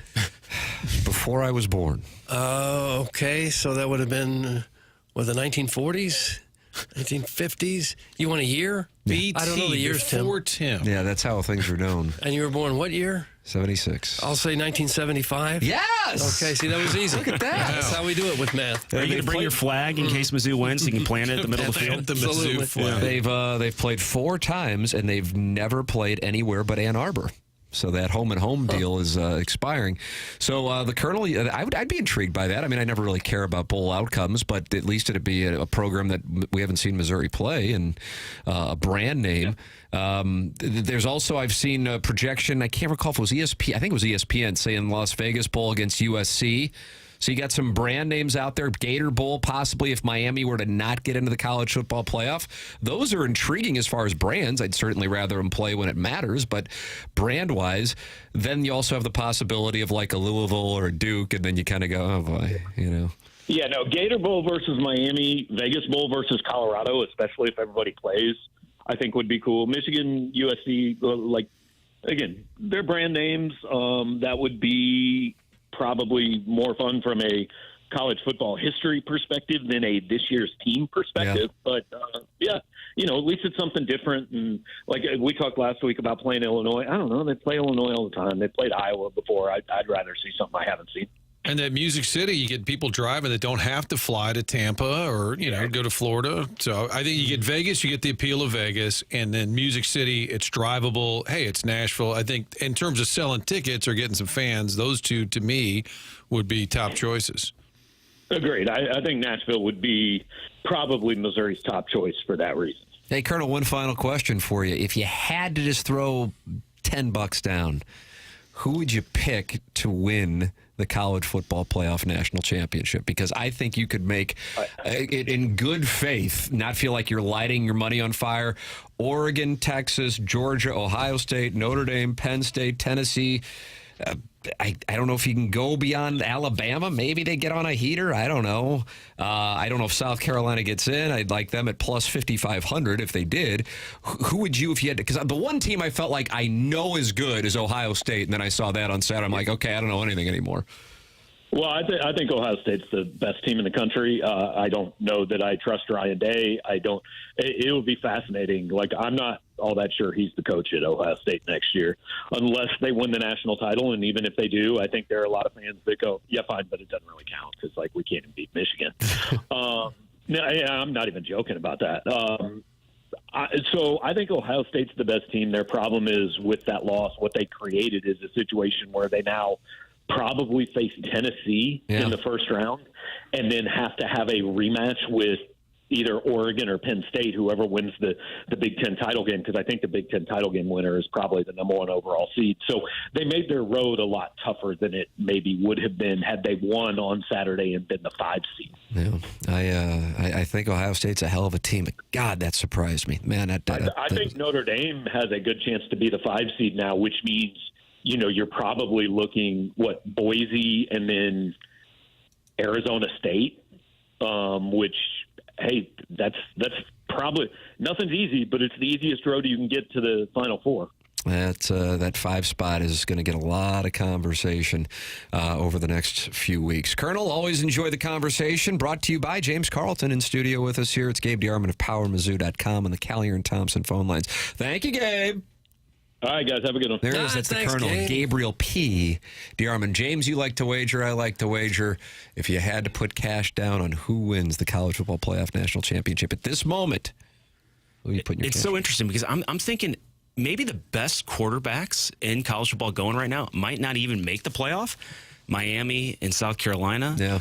Because Carson Beck, I really don't trust Will Howard right now to get it done. And so, those are the top 2 teams, I think, holistically. It's Georgia and OSU. Do you have a problem with the use of holistically there? I didn't like it at all. I had a feeling. Not at all. So I guess just because of Kirby Smart's pedigree, I'm going to go with Georgia. But I don't know. And there's not a team that's just a head and shoulders above the rest. I guess Oregon can make that argument, but I'm still not trusting them necessarily. Yeah, it's a weird spot. They are now the favorite. It was Ohio State. They are now the favorite at plus 350. I was super impressed by Texas. Against Texas A&M. Yeah, and their quarterback play, but I mean, they're going to put in more and more for Arch Manning, I think. They just win old school. They smother you with defense. That defensive line was just incredible. And then their ability to just grind it out on the ground. It's very old school football. It's not a team that you expect to be able to put 40 plus points on, but God, if you can score more than 25 against them, it's a hell of an accomplishment. I'd love to see Lenora Sellers get a chance. I haven't seen anything like that in a quarterback. It reminds me of Michael Vick. I mean, it's so escapable. You can't probably bigger. He's a bigger guy. Yeah, and I think he had 177 yards on the ground after contact. I mean, what in the hell? It's a freshman, right? Yeah. Yeah, watch out. That was Jackson's team on the college football game that he was playing. There was a TMA league on college football and PlayStation. I think he's the best quarterback in the league right now. I would imagine he gets to New York. I would imagine. I don't know about that. He had that leave of absence because he had an injury there. I don't know. I mean, I guess Hunter's going to win the Heisman. Hunter, you would think, Genty. Right? Yeah. I would think Sellers gets an invite, but maybe not. Hey, I'll be locked in. I love this playoff format. Was it December 20th, 21st is when that first round Friday starts? Night, one game, and then Saturday, 3 games. Yep. Now, my wife's 40th birthday is coming up, and that's why I won't be going to either the Music City Bowl or the Las Vegas Bowl. But had it been CFP, James, she knows. priorities. If it would have been CFP, birthday's taking a back seat. We're going to South Bend. James Carlton makes the Colonel possible every Monday and Friday here on TMA. Thank you, James. All right, thanks, guys. That's Thank James you, Carlton James. online at carltoninsurance.net. Doug, I know you're flush with Bitcoin, actually. Mm-hmm. But if you had to put a Bitcoin down, who are you taking? I would take Texas. I think they're the best team now. Yeah. Martin, where would you go? I think what do they call it, chalk? I think I'd go Oregon. You go Oregon. Yeah, you get value on that because I don't think a lot of Oregon. people are taking them, but they're plus 350, Texas plus 400. As far as a long shot being a 4-digit or more, I just don't know. I really don't know which direction I would go. I'd love to see South Carolina get a chance. I'd love to see it just because Lenora Sellers healthy. I mean, they lost by, a point with some really crappy officiating at home against LSU and by 2 points at Alabama, and I don't think he was healthy against Ole Miss. And I just did not buy in. And then I got a chance to watch that on Saturday. I go, oh, my God. He's something else. Plus, unlike Miami, they actually have some semblance of a defense with that defensive front. I'll be intrigued to see what they do with the ranking tomorrow night if they move South Carolina ahead. And then the thing is, and Lane Kiffin makes a good case for Ole Miss. I don't know if it's going to lead to anything, but Lane Kiffin makes a good case for Ole Miss in getting in. But I think everybody kind of expects it to be Alabama as of right now. Yeah. Of the three. And wasn't his tweet specific to Alabama? Yes. Well, I mean, it's specific to both Ole Miss and South Carolina and Alabama, the mix there, but pointing out the data on it. And he said South Carolina lost to both of them in their best wins, Clemson. Ole Miss and Alabama's best wins against Georgia. Georgia beat Clemson 34-3. Safe to say that South Carolina is out, and it's between Ole Miss and Alabama. Ole Miss has 9 wins, outscoring their opponents 390-94. Alabama has 9 wins, outscoring their opponents 371-119. In their 3 losses, Ole Miss was outscored by 13. In their 3 losses, Alabama was outscored by 33. Common opponents both beat Georgia. Rebels won by 18. Bama won by 7. Both beat South Carolina. Rebels won by 24. Bama by 2. I mean, it makes a compelling case there, don't you think? Oh, yeah. Like, why wouldn't Ole Miss get the nod? That's why I think you can't put South Carolina in without Ole Miss. If you're going to put South Carolina in, you have to go with Ole Miss too. You can't. I just can't see a world, because then it's like, why? Like, what's the point? I know that's like the take Smithy saying right now is why even play the game. Smithy? Take Smithy. Kind of the takey take is that take. Martin like that one. Is this takey take or the take takey Smithy? take is like why play the games, but this would be a prime example of why play the games if you can smoke a team and they get in over you with the same record. Which is why, and this is something, again, I mean, I truly love the Colonel, obviously, but I remember him saying after they lost A&M, he goes, well, now you just got to win in Alabama. The only thing you lost was the comfort of... Yeah. And I'm like, no, they got blown off the field. That will be remembered. This stuff matters. This is how they track games, control of games, game margin of victory. It all matters. And that was going to have to be overcome by winning against Alabama and everybody else because they got blown off the field by A&M. If they would have lost by a point or two, different deal. It's just the way that this thing works. I really wish like Alabama would have lost another game and somehow both Ole Miss and South Carolina could get in. That's what I would like. I don't buy into SMU at all. I don't know what their case is that we got one loss. Same thing with Indiana. But I'll be pulling for those teams to make a run. We knew this was coming. No matter how many teams they allow in the playoffs, the ones on the bubble are still going to be complaining. And this year we got probably 3 schools with 3 losses that think they have a right to play for the national championship. Right, but then the other side of the coin is then you go, well, if all that matters is your loss, then let's be in as weak a conference as we can, and then not play these teams, and that's the other side of the conversation. All right, it's 9:30 in St. Louis. Time check brought to you by Clarkson Jewelers. This is TMA on 101 ESPN.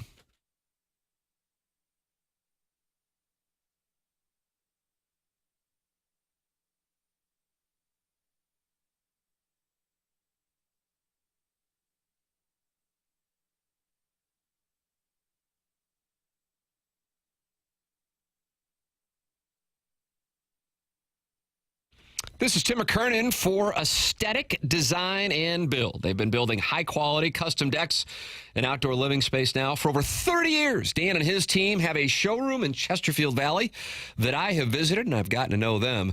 And they walk me through all the different types of custom work they are capable of doing, from a full-on custom deck, adding on a pergola, or even looking to shade your covered patio with retractable screens. They really do have answers for it all, and it's all custom. They truly are a design company. They can think outside the box and offer unique solutions and designs for your outdoor living projects. Ready to take your outdoor space to the next level? Dan and his team at Aesthetic Design and Build have you covered. Call them at 636-532-5008 or visit them online at aestheticdesignandbuild.com. That's 636-532-5008 or go online at aestheticdesignandbuild.com and let them know that I sent you their way.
Welcome back. It is TMA, presented to you by Brown and Crouppen, 101 ESPN, and the TMA YouTube channel.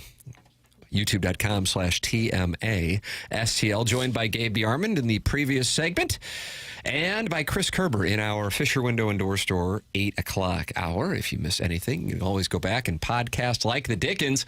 The TMA STL app and the 101 ESPN app. Those are presented to you by Schaefer Door Company. Schaefer Door Company is online at schaeferdoor.com. Doug, I'll give you one guess on how to spell it. One, that's it. Can you use it in a sentence, please? Man, I sure do like that Schaefer Door Company. Nation of origin, please. Ooh. What do you think on that, Jackson? Probably Eastern Europe. Okay. Wow, that's really nice. Horton Watkins season.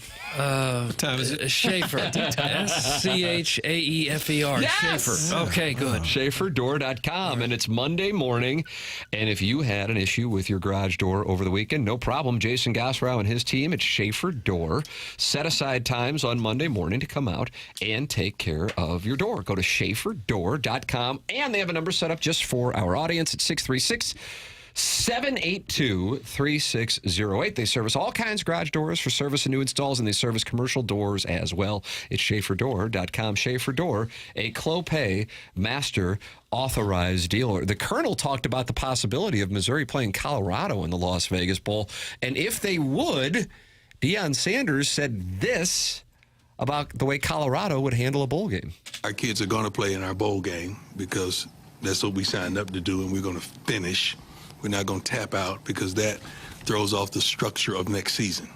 It's a couple teams you take note. They laid an egg in the bowl game, and they hadn't recovered since. We don't plan on doing that. We plan on going out there fighting just like we fought today, regardless of where we are.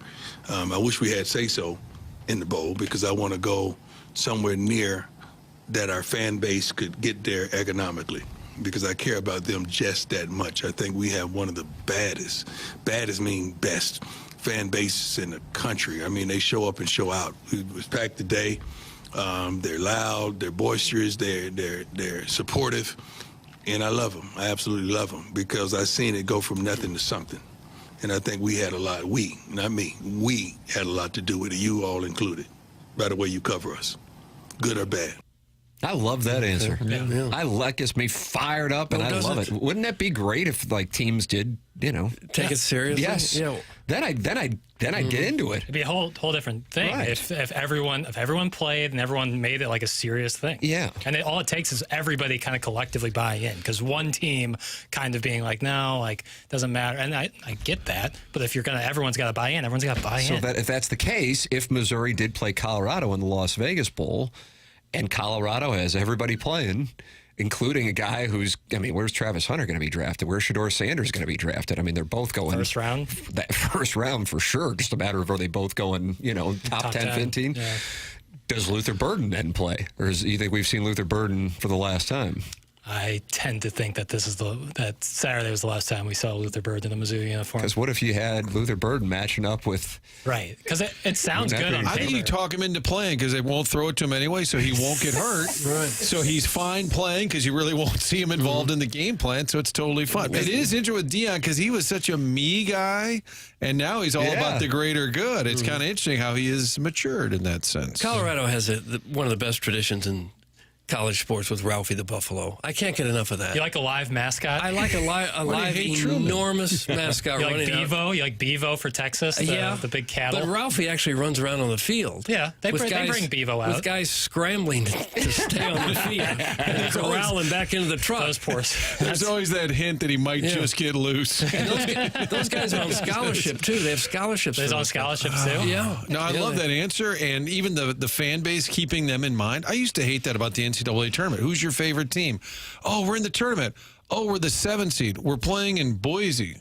Anybody going to go? I can't go. Missouri, when they had a good Every team, would year. always get shipped out west. Yes. Georgetown and Missouri. We're always out west. I don't know who your favorite team is, but I know who my favorite car dealer is. Wow. And it's Munganess St. Louis Acura and Munganess Burkhardt Alton Toyota. You want to score big points with your loved ones this Christmas. How about a new car, new or used, from Munganess St. Louis Acura, Munganess Burkhardt Alton Toyota. Fantastic selection. You can go online there and browse their new and used car selection. I'm telling you, you get in one of those Acuras, you've never been in a finer car than that. They've got me driving one right now. It is a gorgeous car. Man, it's nice.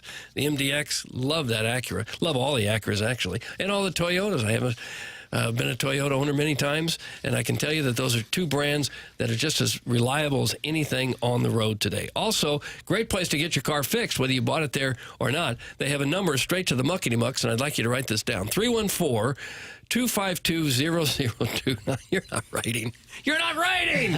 This is an important number, and it's going to get you straight to the muckety mucks. I'm talking about Jamie Burkhart, Peter Mungenask, Ryan Seiberg. You call this number, and they will make sure you get first-class service. Now, everybody gets first-class service, whether you call the number or not, but this just ensures it. I'll give the number one more time. I expect you to write it down. 314-252-0029. There it is.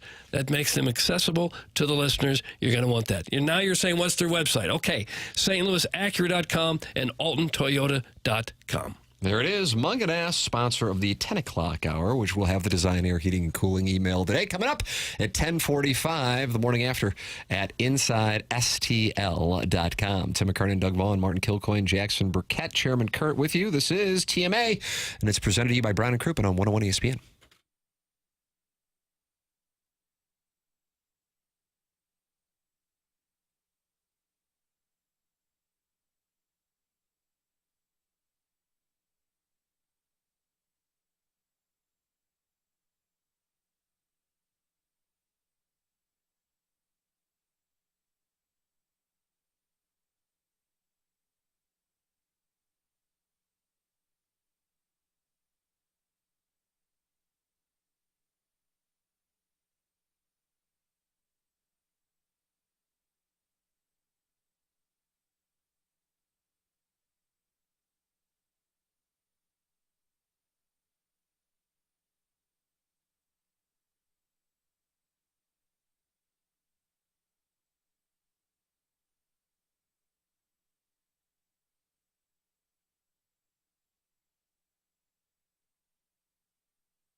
This is Action Jackson with the Sports Center update, driven by Johnny Londoff Chevrolet and Johnny Londoff Autoplex. The Cavaliers come from behind to defeat the Celtics last night, 115-111. Donovan Mitchell with 35 points, 20 of those points coming in the fourth quarter. That was another Sports Center update, driven by Johnny Londoff Chevrolet and Johnny Londoff Autoplex. See them at Londoff.com. Chevy, together we drive.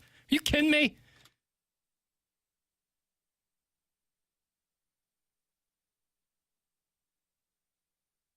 Welcome back. This is TMA. It's 101 ESPN.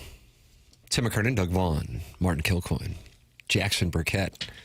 Did you like that Sports Center update, Doug? I thought it was wonderful. Thank you. Really strong.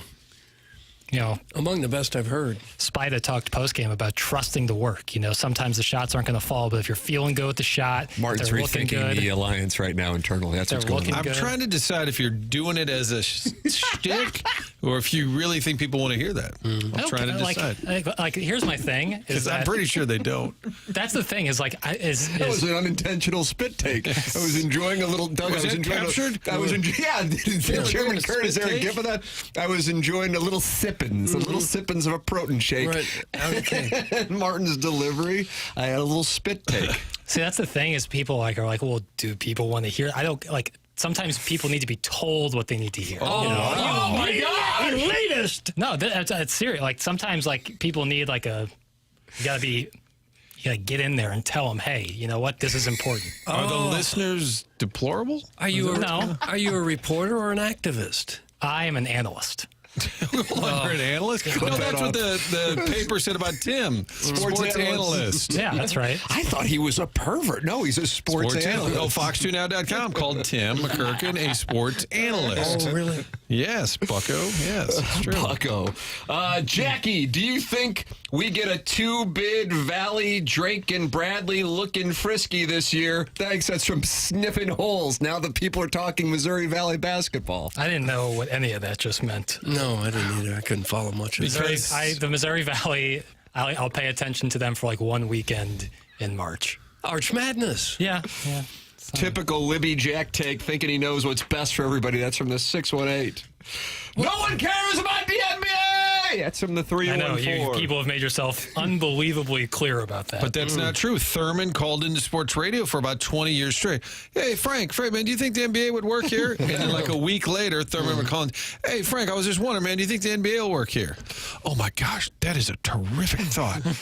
Wow. Let me think about that. Nobody wants to hear his updates. And there's like 10 exclamation points after it. And that's from Bob Wagon, Martin. Bob Wagon is his name. Do you want me to tell you when the Blues play 4 times? Like, is that what you would prefer? Because that's your other option. Bob Wagon, that's option 2. Talk with Sherman Kurt, Callier and Thompson phone lines. We'll put you on, and you can debate with Jackson. 314-974-0101. He looks Bob Wagon. Looks frazzled. You think I'm giving like updates on pro squash? This is like the second most popular league in America. Squash. One of the most popular leagues in the world. All right, now don't get rattled. Nobody I'm cares. not rattled. Nobody. Now that rattles me right there. What? Doug, I just took a shot to the eye of a protein What's going on? shake. You got a geyser over there in your hands. Sherman Kurt, you got a lot of gifts to get. Oh my gosh! And people will probably take it the wrong way. God almighty! Oh my gosh! What rattled you? The chair? The chair rattling? No, like when I'll give it back to someone and then say, "Now you're getting rattled." That rattles me. So if I see you're getting rattled, that rattles you? Yeah. Weird. It is weird. What would they say in Royal Tenenbaum? How bizarre! Yeah, bizarre. Royal Tenenbaum. Jackie, I appreciate the hoops updates. No one cares about hockey, and now we got war going on. See, but that's the thing. That's from Sniffing Holes. People, no one could say they care about it. Everyone could say they don't care about it. It's not. I'm still going to do it.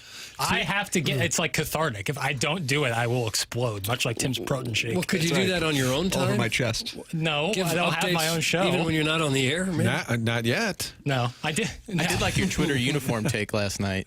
I was called. There was a bat signal was raised. What happened? Somebody on Twitter called for one of Jackson's uniform takes, and he obliged. Yeah, so I do. I've kind of started this thing, Uniform Jack, on Twitter, where I review uniforms. Martin's officially bailed. He just decided right there to bail. I review uniforms kind of whenever I want, and a Twitter user asked me for my my opinion on the Ravens uniform yesterday, and I believe the user's name was PissDog69. Oh, and I said when PissDog69 calls, you answer. So I gave him a rating. So much like movies, you do goodorbad.com for. Yeah, unis. you reach out. You reach out. I'll do it. You know, the bat signal raises. I don't ask questions. I just do.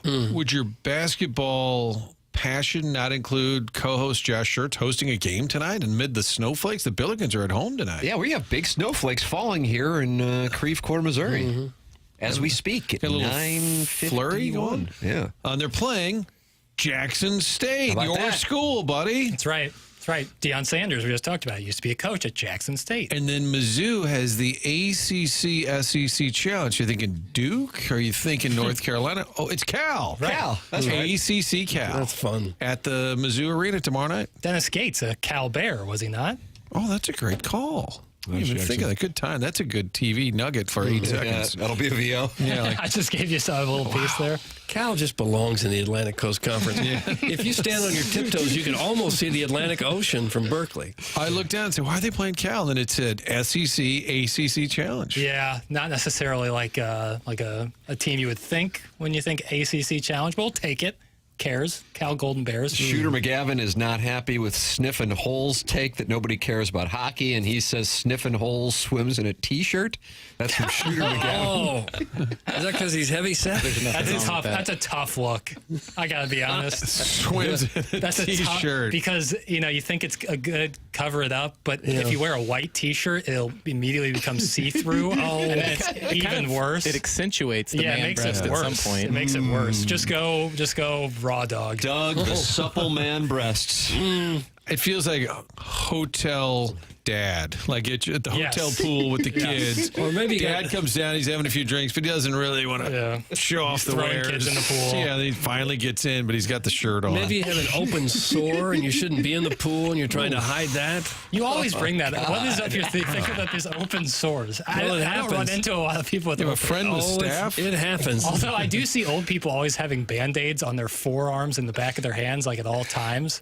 I think older people get thinner skin, thinner than yours, buddy. And some are on blood thinners, and if they get cut or something, it bleeds a lot. Just mocking medical conditions. I don't know. I don't even know you anymore. I'll tell you what, seeing a loose Band-Aid in a pool is one of my biggest icks. What about like a tuft of shrub? I'd rather see the tuft, I think. But tie for first. I don't know. We'll take your list of icks on the text line. What do you least like to see in an indoor hotel pool? Open sores. I like this. The program's now been on for more than a month here on 101 ESPN, but still some of the listeners are getting familiar with the show, and we just got a text that says, who is the guy who moans and gasps at every off-color comment? That'd be me. And that comes from Him Real Estate Group. Oh, really? I like that. Did you do a library over there? Like he's him? I like that. It's I like the modern name, and I like the text. And is it Doug that's the groaner? Yeah. Oh, my. Yeah. And then you tell him I'm offended by some of the things I hear. And now you tell him it's Doug Vaughn, and like, oh, I love him on Channel 4. Not there anymore. I got a Channel 4 beef. I didn't bring this up. I'm sorry. We had a lot to get to. They tweeted out last night, stay tuned for our exclusive interview with Bob Costas. Oh, really? It said, and then they went on the screen during the news. It said, coming up later, an exclusive visit with Bob Costas. And I said, I was in the same room as Mike Bush and the young lady from Channel 4. I don't think it was her promoting it. I thought, we might need a new definition of exclusive. Like everyone had the same interview? We went all in a row. We were standing next to each other. There was no confusion as to that. It was available to everyone. And yet it was billed as an exclusive. And I was going to ask the panel if I should mockingly quote tweet them back. And I decided against it. That's off your brand right there. I know. I really wanted to. But I thought television's own Doug Chandler Hill. Yeah, I am, but I haven't been there for more than 3 years. I don't have anything to do with it. I felt like if I Him Real Estate Group's going to love that. I felt the quote tweet would have been the planting of the flag for a media guy. Local news is a dead meeting. Okay, stop it. Is that Charlie Marlowe the day he left? It's better to swim in a T-shirt as opposed to swim in a yellow diaper. That's from the 573. Oh, no. Jackson. I don't know what that means. They made me wear that. And it wasn't a diaper. I don't know. Do you people not know what diapers look like? It was a belt. This was a life preserver. It was like a belt thing, and I didn't need it. I know how to swim. I swim my whole life. I'd like to swim against you. Oh, but they made me wear it. Have you seen against you? Have you seen the picture in question, Martin? I have not. If anybody out there has that screenshot, send it in. It's coming in. Is there context? Yeah, I looked like a hard-boiled egg, and then I'm wearing this like 2 years ago. This was less than 2 years ago. It's when the week he shared a bed with Lisa Ann. Yeah. What were you wearing? A yellow? I was topless. He couldn't swim. I was topless. I can't swim. I was topless, and I was about to go into the Caribbean Sea, and they said, if you want to go in, you have to wear this life preserver. So I put on this belt, this yellow belt, and then I got a picture was taken of me, and everyone was like, Jackson's wearing this yellow diaper. Not to mention my pasty, kind of gangly looking body, which had a little bit of a boiler at the time. It looked really bad. So I looked like a hard-boiled egg with melted ice cream.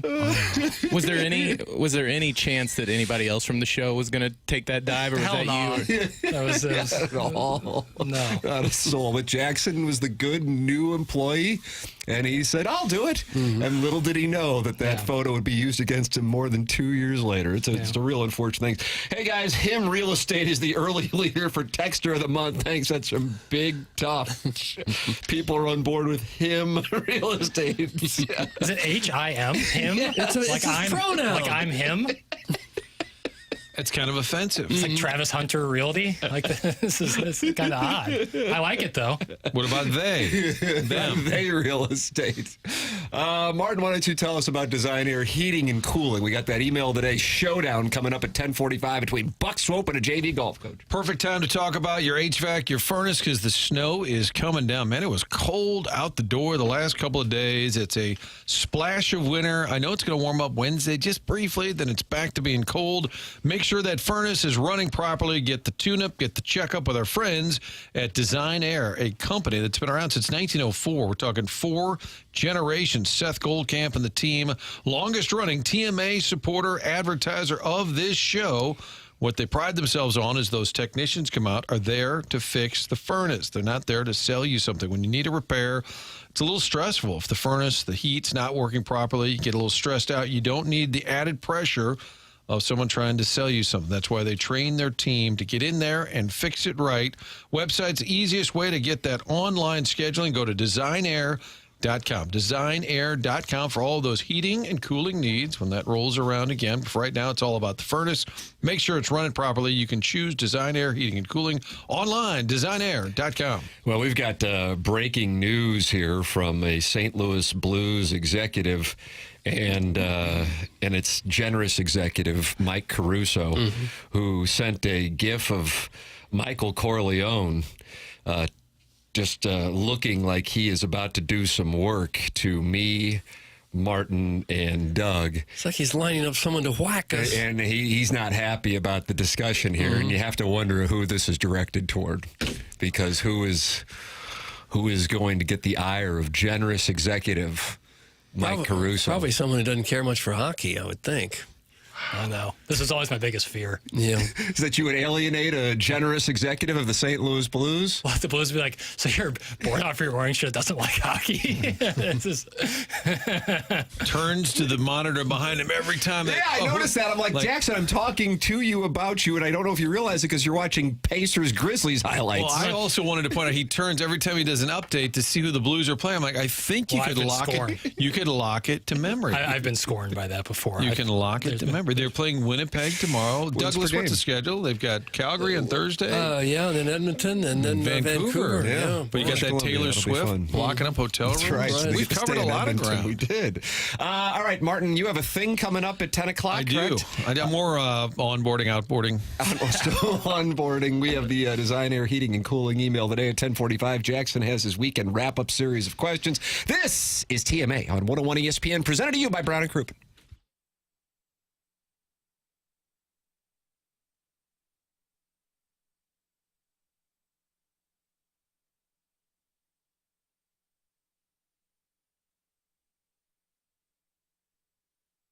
Hey, this is Tim McKernan for Universal Windows Direct. It is now the holiday season, a time for family, friends, and staying cozy inside.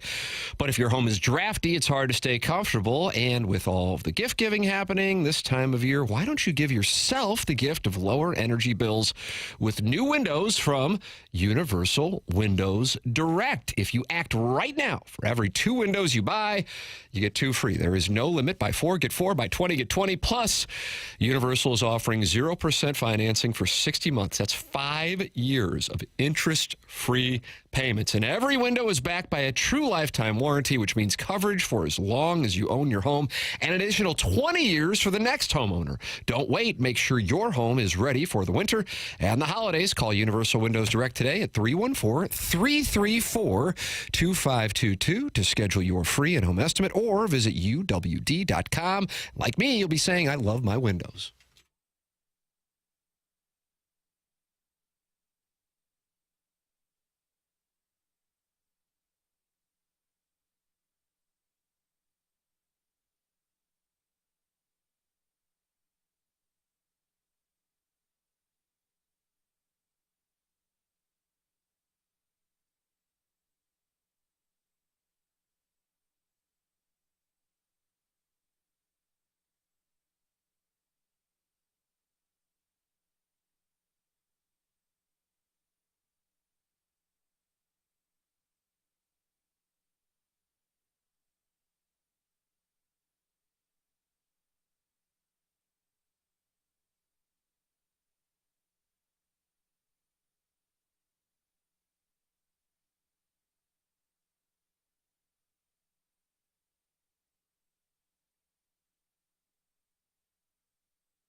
Welcome back to TMA 101 ESPN. Tim McKernan, Doug Vaughn. Martin has a thing at 10 o'clock every day. So Chairman Kurt steps right up. He said inboarding and outboarding. Is he onboarding still? An Evinrude boat motor salesman or something? I think that's what he's working on. Because they sell inboard, outboard motors. I think that's what he's working on. So Martin's gone at 10 o'clock. Chairman Kurt steps up to the dais. Jackson Burkett is on the ones and twos. And we welcome you to participate in the program by texting in the Air Comfort Service text line 314-399-9646. And watch and participate in the YouTube chat, youtube.com/TMA STL. Jackson, we have a weekend wrap-up coming up, and we have the Design Air Heating and Cooling email of the day, the morning after, at InsideSTL.com. All of that still to come here on today's radio program. Ladies and gentlemen, Jackson Burkett. So there's a lot of fighting this weekend in sports. Fighting. Boy, were they scrapping. Mm-hmm. What sport do you think truly has like the best fights? Like when a real fight breaks out, it's like must-see television, must-see clip on the internet. Because I would argue that football is by far the worst. Yeah. I think football fights suck because they can't really do anything to each other. I think the worst are football and baseball, and the best is hockey. I think the best is baseball. I think. But they always step in, and are you talking about like when the 1 out of 100 times when somebody actually lands a punch? I think that they run out of the bullpens, which is actually, I think, a joke amongst guys. So funny. It's the funniest like thing. the bullpen guys, like it's a joke. I think that's part of the reason. But you enjoy the guys running out there and acting like they care? Because baseball is such a slow, very static sport, when you get a guy get beamed and then sprint out to the mound to fight the pitcher, that's like... Oh, and that's pretty good. And you get like Bryce Harper trying to throw his helmet and completely missing and whiffing, or you get someone like Joe Kelly being like, come on, MFer. Like that stuff I really like. Hockey is great, but it's like part of the game to the point where it's like, it loses some of its luster because it's part of the game. I don't know why, But to me, it loses a little bit of luster. And there's a lot of pads there. Odor punching out Batista was That's a pretty good one. That was an all-timer. Basketball fights, nothing happens. Ventura, Nolan Ryan. Yeah, that was a good one. I think in baseball, it adds a comedic value to it more often than not. But a good line brawl in hockey, especially if the goalies come out and get involved, I think that's must-see TV. Hockey, when they start the game, like right as the puck gets dropped, and then the guys on the wings drop their gloves. I love that. That's awesome. That's because they agree to do it beforehand. I find that awesome. Football, by far the worst. That whole Michigan State-Ohio State thing, or Michigan-Ohio State, you knew none of the players were going to actually get hurt because they're in helmets and pads. Right. Did you see the Notre Dame guy throw a punch at a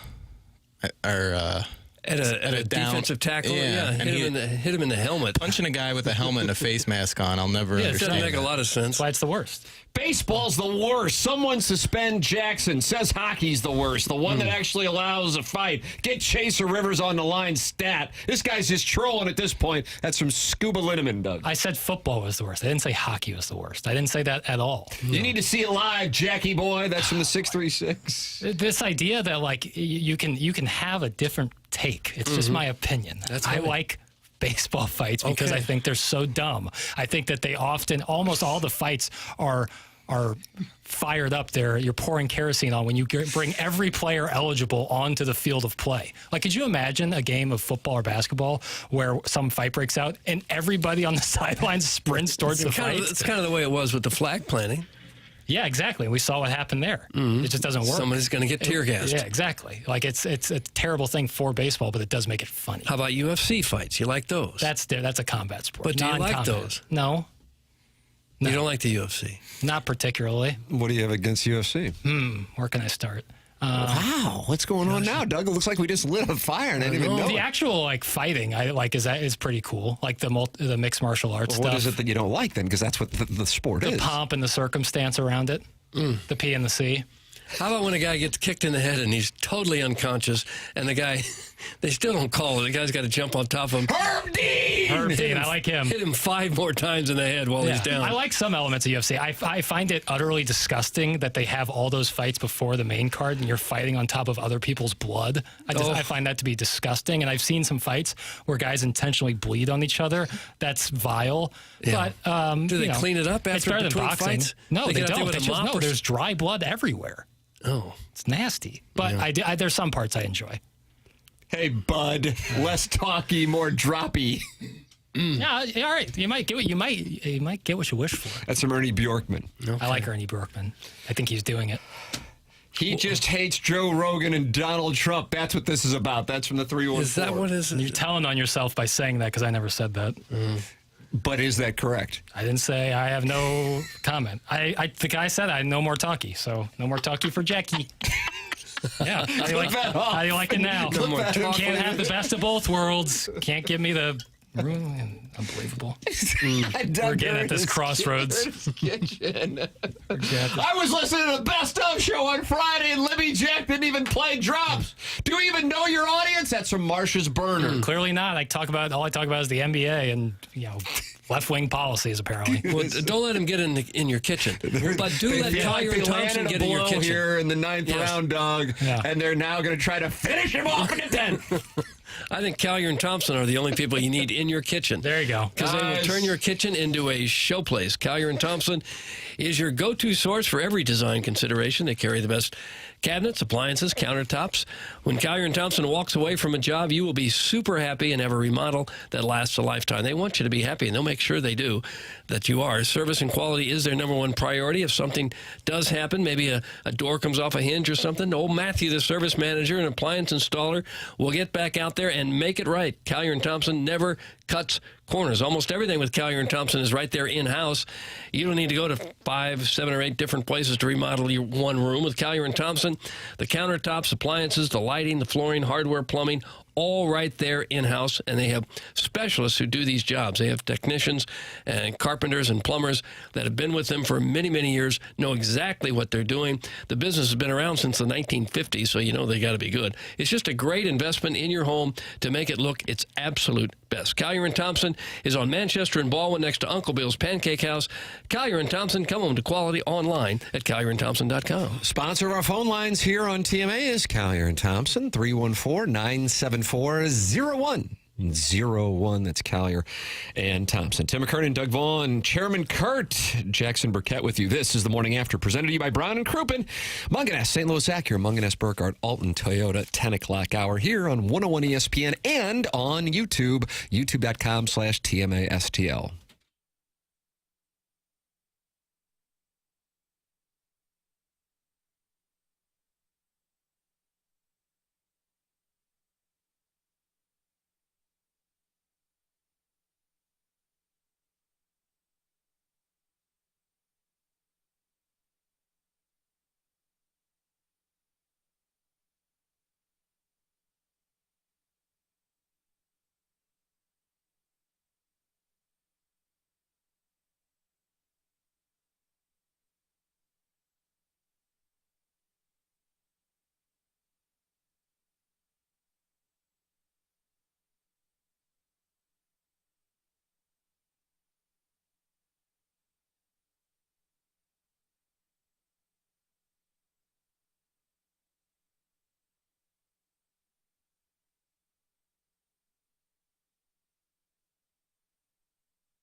This is the Morning After. It's 101 ESPN. The show is presented to you by Brown and Crouppen. Watch the program. Participate in the chat. YouTube.com/TMASTL. Stream it anytime you want via the Schaefer Door Company 101 ESPN app. And feel free to email in for the Design, Air, Heating, and Cooling email today, the morning after at InsideSTL.com. Tim McKernan and Doug Vaughn with you as Martin Kilcoyne has a thing every day at 10 o'clock. Jackson Burkett's on the ones and twos, and Chairman Kurt, who answers the phones, moves up to the dais for Jackson's second question of the weekend wrap-up. Always so thought-provoking, Doug. Always so thought-provoking. Very much so. I live for this segment right here. It is thought-provoking, isn't it? We have a good question? Yeah, I think so. Okay. All these. I just picked up an eyebrow raise. He doesn't have I just want to let everybody know that I picked up an eyebrow raise. Sounds like we got nothing. And so here's what I have. I'll tell everybody what I have. I have 9-5 offsuit. I think I can outplay him after the turn. That's where I'm going to take the pot down. I don't know. That's what I got. I just have so many options, and I don't know which one will lead to the best conversation. Okay. I'll do a rapid fire, and you guys decide. Well, sure. I think that'll be fun. All right. The McRib is coming back. Fats rejoice. Right. Who is the athlete version of the McRib? A person that comes around only so often, but when they do, they are potent when they do it. Could be local or national, so there's that one. Oh, so many great choices for a wonderful thought. I think I have a thing at 10:15 too. As a Chairman Kurt's going to lead. There's everyone dunking on me. When you say potent, do you mean Rudy like Gobert over here? Like they're interesting, or they get? Yeah, like when they come around, you're like, oh, I forgot how dominant they are. There's an easy answer to this, but there's an easy answer to it. Yeah. Can we have initials? JC. Jesus Christ. Yeah. It's timely with the major winter holiday. He might. I don't know his athletic prowess. All right. But not who I was thinking of. He's walked on water, so he's pretty good at it. I mean, his one appearance was pretty dominating. Yeah. Other than Jesus Christ, do you have another You're answer? the one who gave us the initials. I know, but there's other people. James Carlton as JC. Yes. He comes around more often than just once. He's no Jazz McRib. Chisholm had a nice run. Jazz right? Chisholm, good ball player. Not who I was thinking. Jumbo Cooper? No, not Jumbo Cooper. It's kind of a sport. Joey Chestnut? Correct. Oh. He comes around once a year and you forget. Everyone This is the forgets. second question? I mean, what are we doing out here? It wasn't a second question. It was an option for one of the questions. Okay. I have another question about altcasts because they're doing a lot of these altcasts for games. They're doing a Madden altcast. They're doing I saw that. A Madden style altcast. They're doing a Simpsons style altcast. All these different altcasts. Who's the altcast you would want to see? What's the broadcast? It can be for any sport. What's the altcast that you would like to see? A couple of guys or anybody really just hanging out talking about the game while the game's going on. Oh my. Or we can talk about this McRib thing. I think the Spittin' Chicklets guys with Kelly Chase would make for a good little. Yeah, I agree with you on that. I think hockey, you'd have a lot of good answers. For Right. that. Brett Hull would be good at that kind of thing. There are so many great ones for high. The thing that I think the Manning cast has kind of run into now, and perhaps I'm off on this, but I feel pretty good about it, is it had its place in COVID, but then when people actually want to watch the games and then there's a play in the game, it kind of gets awkward. There's a delay. They're in remote spots. Yeah. Somebody's telling a story. So if you actually care about the game, you'd rather watch Joe Buck and Troy Aikman's call as opposed to like Bill Belichick's in the middle of telling a story and then Peyton has to jump in and say, well, right here we got, what's going on here, So I don't like the altcast might be better for the lesser the importance of a game. Agreed. You agree with that? Yes, premise? I think I think it's perfect for baseball, especially when you have 162. Yeah, and that's what I'm saying with 82 NHL regular season games. Totally, like it's better for that. I think. Like I wouldn't want to watch it. I know they do it for college football playoff. They've done it for the championship game, the MegaCast, but I'm locked in on the game. Yeah, there are games that don't need something like that. Whereas baseball, like a random Tuesday game against the Brewers, like wouldn't that be prime for like we had Steve Klein on last week, like him or anybody really. Like you could get so many awesome scenario. The Manning cast Cardinal sin is having Peyton and Eli not in the same room. It sucks. I can't watch it. I feel like McAfee would be good on some sort of alternate cast. We have gotten some McAfee text, Chairman Kurt. This one from Thanks Dad, Joy Behar. Joy Behar. I don't want to see Joy Doug would Behar. watch that one. Was that his guess for my McRib thing? I don't know. Because I said JC, not Thank you to JP. Thanks Dad for that. Doug, will you watch a game that Joy Behar? I'd burn my TV Joy set. Behar and come on. Whoopi I would Goldberg. destroy it. No, that'd be great. As an old, I have no need at all for alt casts. If I'm interested in the game, I'll watch the game. I can't imagine being interested enough to watch a game, but not want to know what's going on in the game, and instead listen to two guys wisecrack about it on another Who channel. would be like the old's ideal? Who would be like that? Like Dick Van Dyke. And Oh, no, you're talking almost 100 years old now. Dick Van Dyke. Dick Van Dyke. And like Goldie Hawn. Would that be good? Van Dyke and Goldie Hawn have been paired together. I'm saying What an odd pairing. You Yeah, well, I don't know. can't give me two people. There aren't two people that exist that I would rather listen to them talk about the game than watch the game itself. Joey Chestnut and Jesus Christ. What if they did the altcast? Well, in that case, maybe. Me and you could do an alt cast for this Mizzou bowl game if I don't head out to Vegas, Doug. But wouldn't That would be people kinda fun. rather watch the game? No, they'd want to see me and you break it down. It depends on the game. It's like a random Cardinal game. Like wouldn't you? If I wasn't interested in it, I just wouldn't watch it. I wouldn't want to see two guys who also aren't watching it talk about it. They would be watching it, just kind of half-assed. And I kind of like it. I like the idea of it. I don't know. I like that networks are kind of trying to get creative. I think getting out in front of it before numbers drop is important. We could get a Jamie Rivers, Jackson Burkett alternate cast for one of these Blues random Thursday night games. I would watch that all day. I don't know if we get out of the first period. I think Jamie would shut it down for the first or second TV timeout.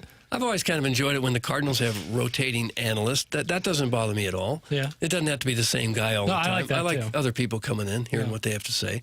I think a really quality broadcast is kind of like what you want out of it, especially with something like baseball, where there's so much downtime, like when Vin Scully would just go off on a story. Yeah. Like there's no better altcast than that. But that wasn't an altcast. He would stop the story to do the play-by-play. That was the great part about it. Yeah. Here, having a Pat McAfee one would be fine. Pat talking and A.J. Hawk just sitting there quietly not contributing would help with the watching the game part. That's from the 636. Give me McAfee and Saban. That actually is not bad. Yeah. Like a booth with them. You need a guy calling it. Yeah, you would need someone doing the actual. I have a Tom Hart, friend of the show. Yeah, Tom Hart with McAfee and Saban. I like that play. Yeah. I would watch that. I love that college game day. I think Saban has been such a great addition to that. I can't say enough good things about it. I will miss that as a Saturday morning tradition at 8 a.m. Yeah. Lainey Wilson, Doug, here she comes with Darius Rucker. How do you do? She's on that show now? The opening song. Oh, I missed the wilted opening away. song. Did you see her at the her halftime performance? No. I think Ozempic got her. You think that's what happened? I mean, that's the theories going around the internet. Is it sourced or is this just like? No, it's the internet, bro. Cut that off. She's one of the biggest stars in music now. I'm sure she's doing everything she possibly can to look her best. Yeah, but it went away in some parts that I don't think it necessarily would have just gone. I think there might be something to it. Oh no! Wow, Doug, that sounds like an investigation. Like what went away? Her backside. Oh. Now, I don't know the circumstances at all, but they don't matter, and I'm going to tell you why. Okay. Doug, they just blew up the whole industry right there with that. Yeah. Little peek behind the curtain there. Bring back that OG Laney booty. That's from Scuba Linneman. He's on the same page as Chairman Kurt. Yeah, she was at what did she have, the Cowboys halftime show, right? I think so. Yeah. Yeah. I didn't catch the performance, but I saw the backlash on one. There's Twitter, backlash? One What was Twitter their user backlash? said.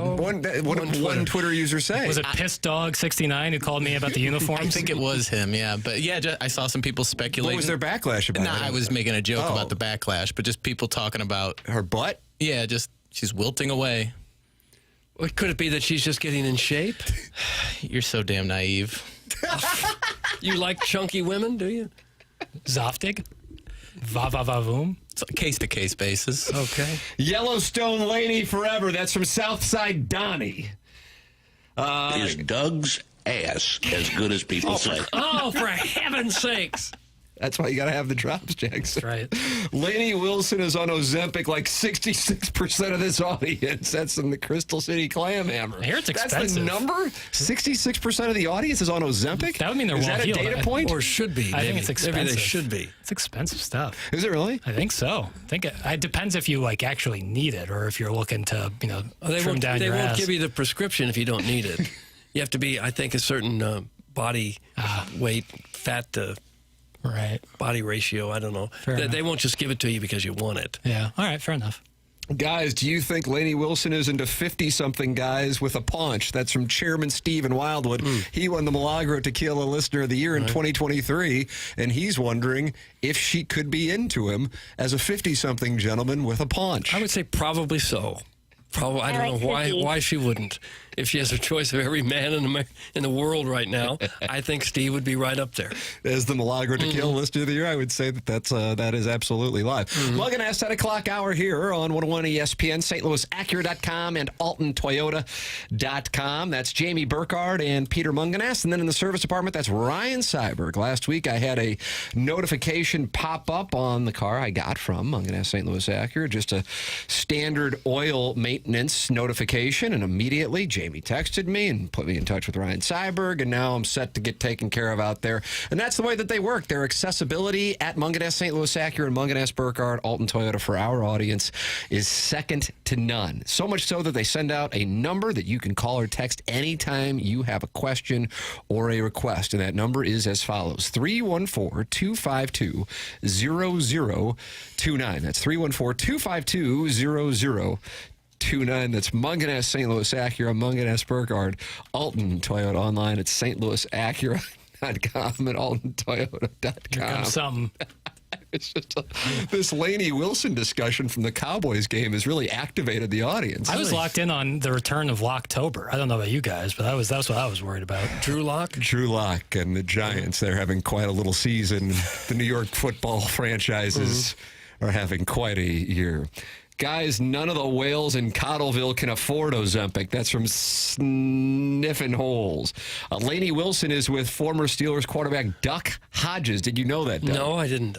Don't remember Duck Hodges. That's her boyfriend, fiance. Is that right? Yeah. Is he active in the NFL? Duck Hodges? Former NFL quarterback. Okay. Oh, isn't he? Okay, gotcha. Let's see. Yeah, and my heroin dealer won't give me my fix unless I actually need it. That's from the 636. They're dubious about your claims, Doug?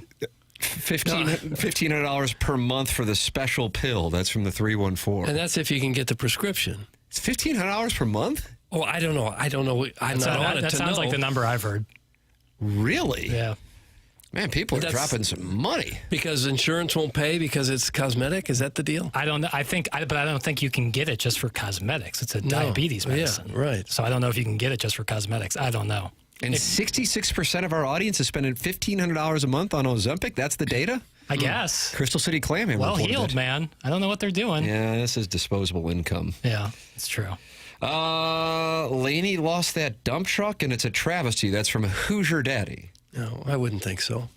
I think someone who gets himself in shape, it's a tragedy. Right. Well, Come on. I think Doug can speak to it best, but like sometimes pants really like accentuate some things. No, why would I be able to speak to that? Yeah, why is Doug an expert on that? Famous tush. I don't know. Pants expert? That's what I've heard. Not pants, but certainly caboose. And I think those can accentuate a lot of things. So maybe if you're in the wrong pair of pants, I go through that struggle. Huh. Like those are my ass pants. Oh. This is what happens to me. A special pair of ass pants. Yeah, Jackson does walk out of the studio sometimes, and you go, va-va-va-voom. I've never one time Doug always says, I hate to see you go, but love to watch you leave. Guys, I'm not on Ozempic. If you need that for your data, that's from Marsh's Burner. So there's one. Okay. That's nice. Is it because you don't need it or because the money's tight?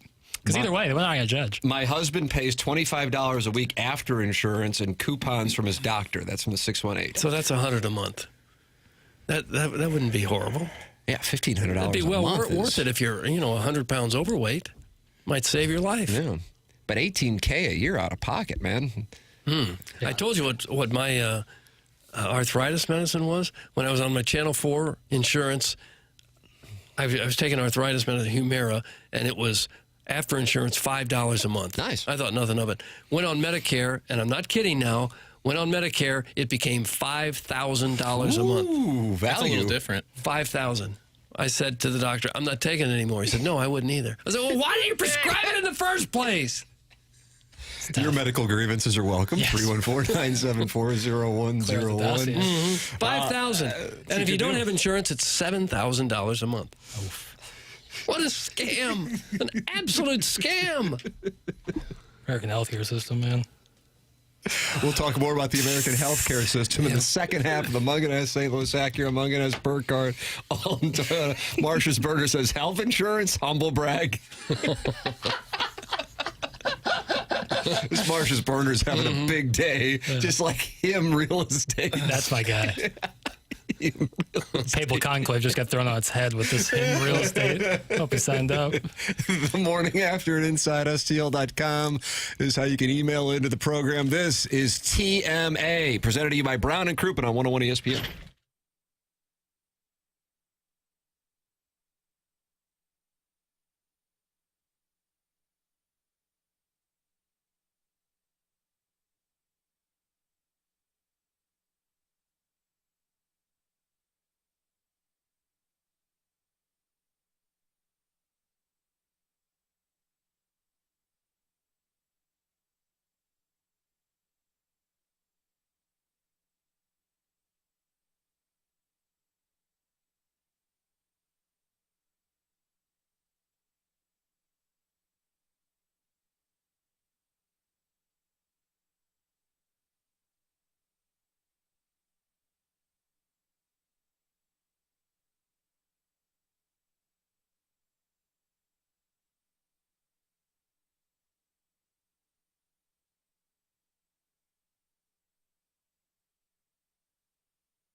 Welcome back. It's all Lainey Wilson all the time this morning on TMA. Chris Kerber was with us in the 8 o'clock hour and Gabe Yarman in the 9 o'clock hour. You can always go back and podcast the program, and you can always go back and watch the program on YouTube, Doug. I'll be scrolling through my YouTube with my sons, and there it'll be. And we'll pull it up and just watch, and I just say, hey, look at your dad. Look how good I am. Yeah. That's what you say. And you watch another 4 hours of a show you just got done doing? It's called game film, called crushing tape. That's exactly. We're crushing tape. A question, Tim. Man, I like my teas at 7:45. Yes, Jackson. You have the YouTube, like the YouTube Premium. Yes. Worth it? Absolutely. Yeah, I'm thinking of making the move. I watch so many YouTube videos that I feels like I should do it. I double up because I love YouTube TV. And I'm not willing to pass on it. And I also pay for DirecTV Stream to watch the Blues and Cardinals. Now, I believe I'm going to be able to pivot off that for the Cardinals. The Blues option is already there. And that will help reduce some of those expenses. But the more and more...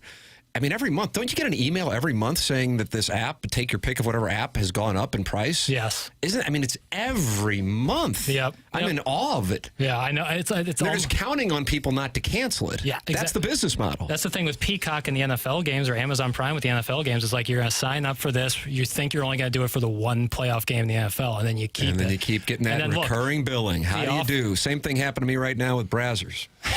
What? Fight a nickel. Same thing. That's the thing is like you're a Peacock. It's like I just bought it for the NFL game, and then there's The Office right down there. Oh, The Fall Guy with Ryan Gosling's right there. Well, Lee Majors. Lee Majors. Oh, yeah. Lee Majors is right there. Big Valley. Well, who was the $6 million man? Lee Majors. Okay. I was making sure I didn't get my references mixed up. Mm-hmm. He did them both? I believe he did, yeah. But Vince McMahon did the $1 Million Man walk. That's correct. Fantastic walk. Yeah. You like that? You are on board very with that much one. like Baker Mayfield kind of does that. He'll pull that out sometimes. You doesn't really he? swing the arms on. Who's the original full circle, the original flag planter, or at least the first one I can remember when he did it with Oklahoma. I think so. Guys, what are the odds Martin can get Lainey Wilson as a surprise guest? That's from Marsha's burner. That would be It's worth a shot. Yeah, might as well. You got to put pucks on net. Does she have like a Missouri connection at all? Where's this Duck Hodges from? I would imagine she'd just be honored to be on the program. Probably really excited about it. Send your emails in. Design, Air, Heating, and Cooling email today, the morning after at InsideSTL.com. We got a showdown today to win the month of November. They finished tied, and that's JV golf coach and Buck Swope. So we have that in addition to a brand new month. A chance for somebody here, maybe a 101 listener who hasn't emailed in before. You want to compete with longtime TMA greats? Try your hand. Any topic will do. The morning after at InsideSTL.com. That is how you can compete. And for the Tim McKernan Show podcast, you can email in anything, question, comment, whatever it might be, TMCKERNAN at InsideSTL.com. QFTA, that's questions from the audience of the Tim McKernan Show podcast. You want to support the EDF Group as a sponsor of TMA? It's real simple.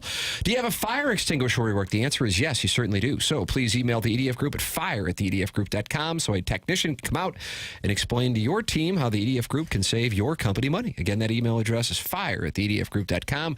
The EDF Group is hide and will prevent your facility from hide fires. Experience the EDF Group difference. Learn more at the edfgroup.com. Jackson, do I need to... Are we in 10-2, 10-3? 10-2, probably best to break. All right, we'll break right here. Come back with more TMA on 101 ESPN.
This is Action Jackson with a Sports Center update brought to you by Saliga Heating and Cooling. Blues are off tonight, but they'll be taking on Winnipeg Jets tomorrow, a.k.a. wins per game. That's pregame at 6 p.m., puck drop at 7 p.m. tomorrow night on 101 ESPN.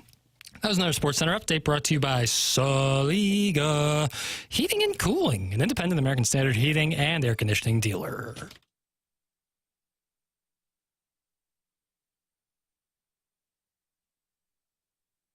Welcome back. It's the Morning After, 101 ESPN. Tim McKernan, Doug Vaughn. Martin Kilcoyne steps out at the 10 o'clock hour. Chairman Kurt steps in. And Jackson Burkett asking us his weekend wrap-up series of questions. What's next? Sorry, fellas. Just getting situated over here. Okay, get yourself situated. Just gotta text something to Bill real quick. Okay. We're looking at what the plan is with the Cardinals for the next year or two. Now, remember, that's the context I'm putting this under. Next year or two? Next year or two. Who is one player that they have either traded or released in the past 4 years that you wish was back on the team? You have to think a couple years down the road and what their current kind of plan is. Traded or released in the last 4 years. 4 years. So since the 2020. Well, it's a pretty long list. Who would set you up best for the future, given what you have right now? You could trade this player, too. It might be Zach Gallen, because that goes back more than 4 years. That was one of my original thoughts. Does he count? Yeah. It goes back. That counts? Yeah. Well, what was Gallen? 2019 he got traded? So that's why. I should have said 5 years. Oh, gosh. Because he was definitely one I was thinking about. Yeah, that trade with him. I thought for a second he was 20, but Liberatore, yeah. Yeah, damn it. All right, 5 years. Okay. All right, Zach Gallen. He'd probably make the biggest difference. He'd be their ace. Yeah, I wasn't necessarily thinking that. That's why I thought it was strategically asked last 4 years for the Cardinals. All right, let's do that too then. If you're going, so now, you can't have 4 years. You can't have Gallen. And then we could go 3 after that. You can take your pick. I think they're really going to miss Tommy Edman a lot. Right, but when you're thinking about they're probably not going to be competitive for another 2, maybe. Okay, what's the answer you want me to give you?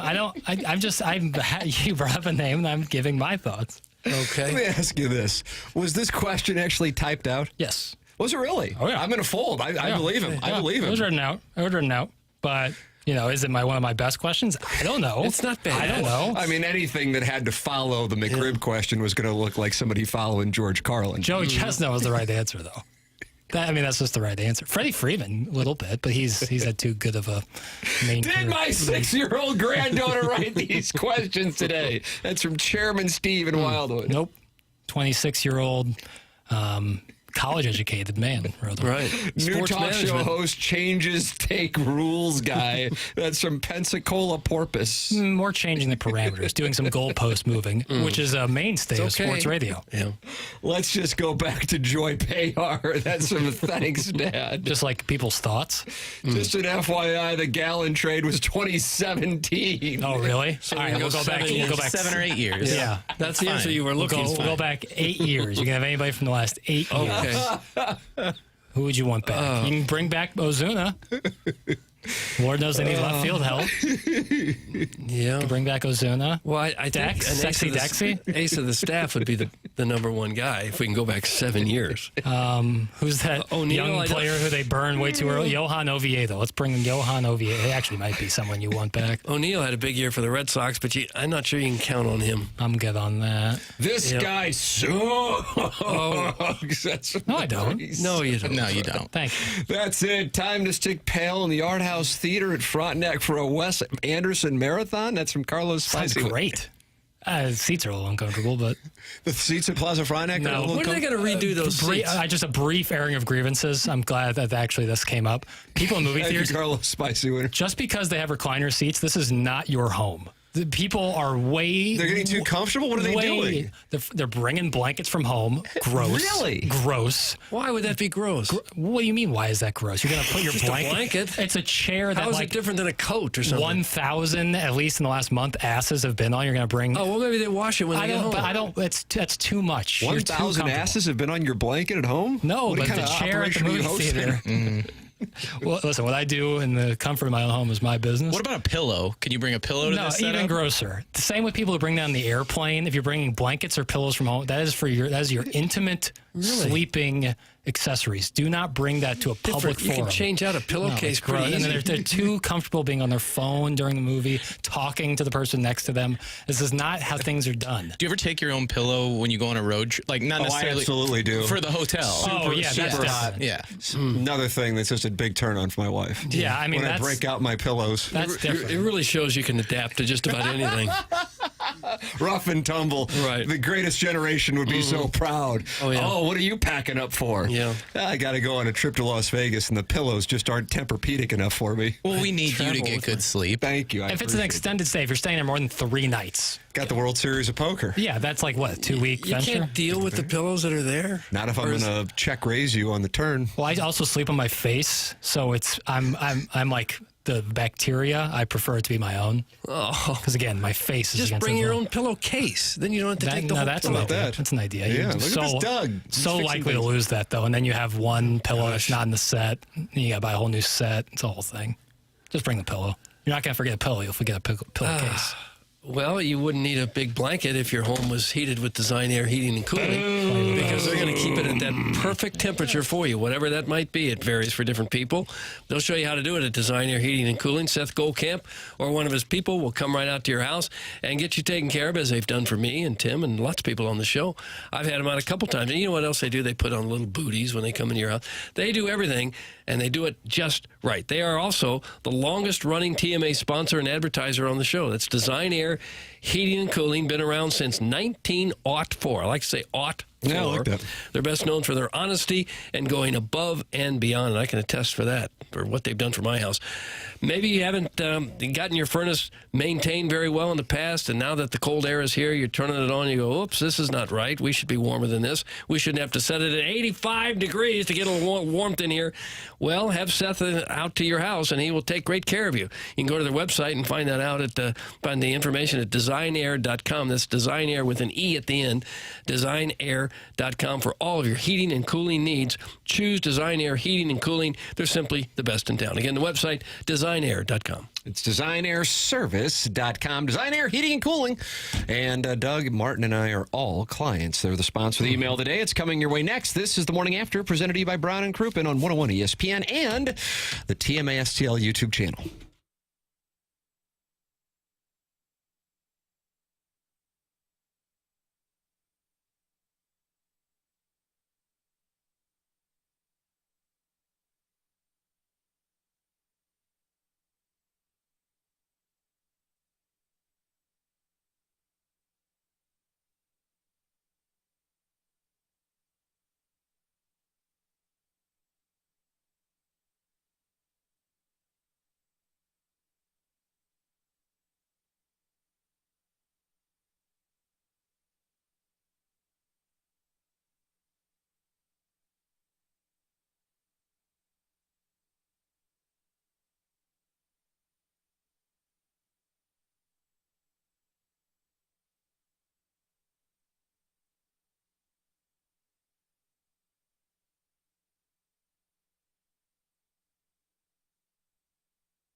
Welcome back. This is the Morning After. It's 101 ESPN. James Carlton was in earlier. He presents Gabe Bjarman every Monday and Friday here on TMA. He is my insurance agent. He's online at carltoninsurance.net, or you can give him a call, 314-961-4800. I am telling you this.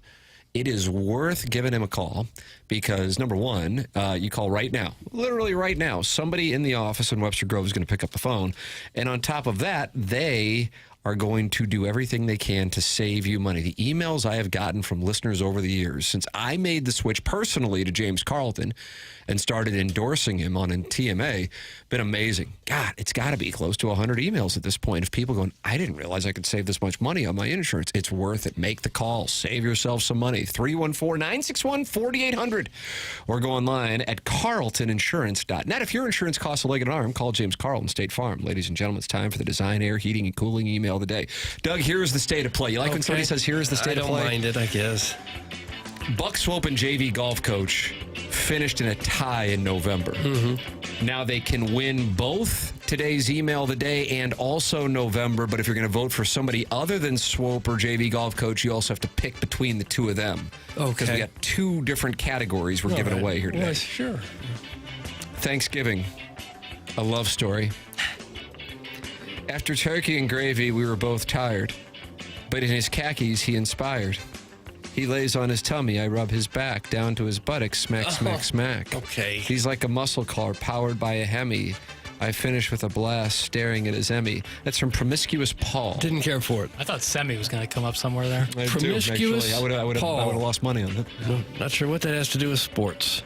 Male, 44, location South Fenton. Net worth $375,000. Ooh.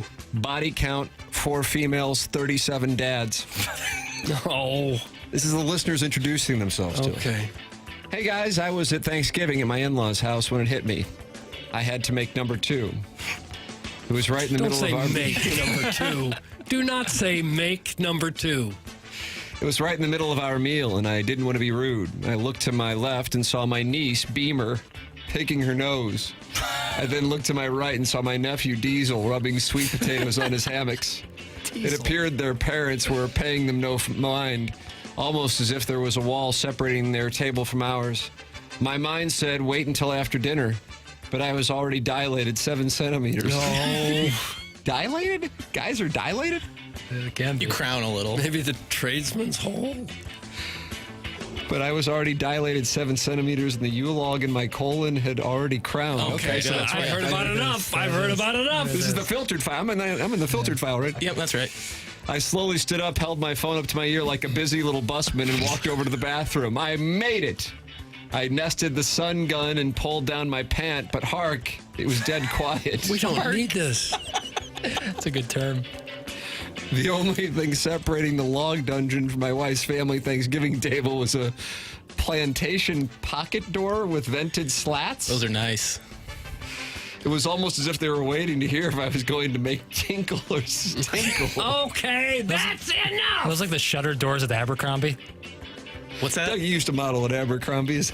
Yeah, they Like don't the they, shutter doors? they have like shutter doors. You know, sometimes you see them in a nice That's not a bathroom. pocket door. Pocket door okay. is one that slides back into the wall. Yeah, I need to talk to him realty, I guess. That was Adam and Lee May, Doug, and unfortunately you cut off his email before he could find out the resolution. Awful. Adam in Lee should be suspended, but it's the holiday spirit, and I'm not going to do it just yet. I may. Hey it gets guys, worse. I heard Jackson talking about photo dumps and scat play this morning, so I thought I'd take this opportunity to send another heterosexual email about the health of mine. It's been 10 days since my 6th hemorrhoid banding. Oh, God. A banding? 6th. Why would you have to band a hemorrhoid? Did I bleed a little bit last week? And of course I did. Did I take 3 times the recommended dose of fiber by mistaking teaspoons for tablespoons? Yes, sir. Did that make me extremely gassy? Oh, yeah. Did I subsequently sit on the toilet and doom scroll Instagram for 45 minutes while also avoiding family on Thanksgiving? Yes, I did. Sure, this might have been my 6th trip to the proctologist in the last year and a half, but I'm not effing going 7 and 9. We will rally around this rectum and we will recreate once a day. The holiday season, give thanks and Benefiber. That's from the Kansas City Gray Sexual. What's happened to our emailers? Really good. I'm not going really good. Not going 7 and 9 was well done. Kansas City Gray Sexual.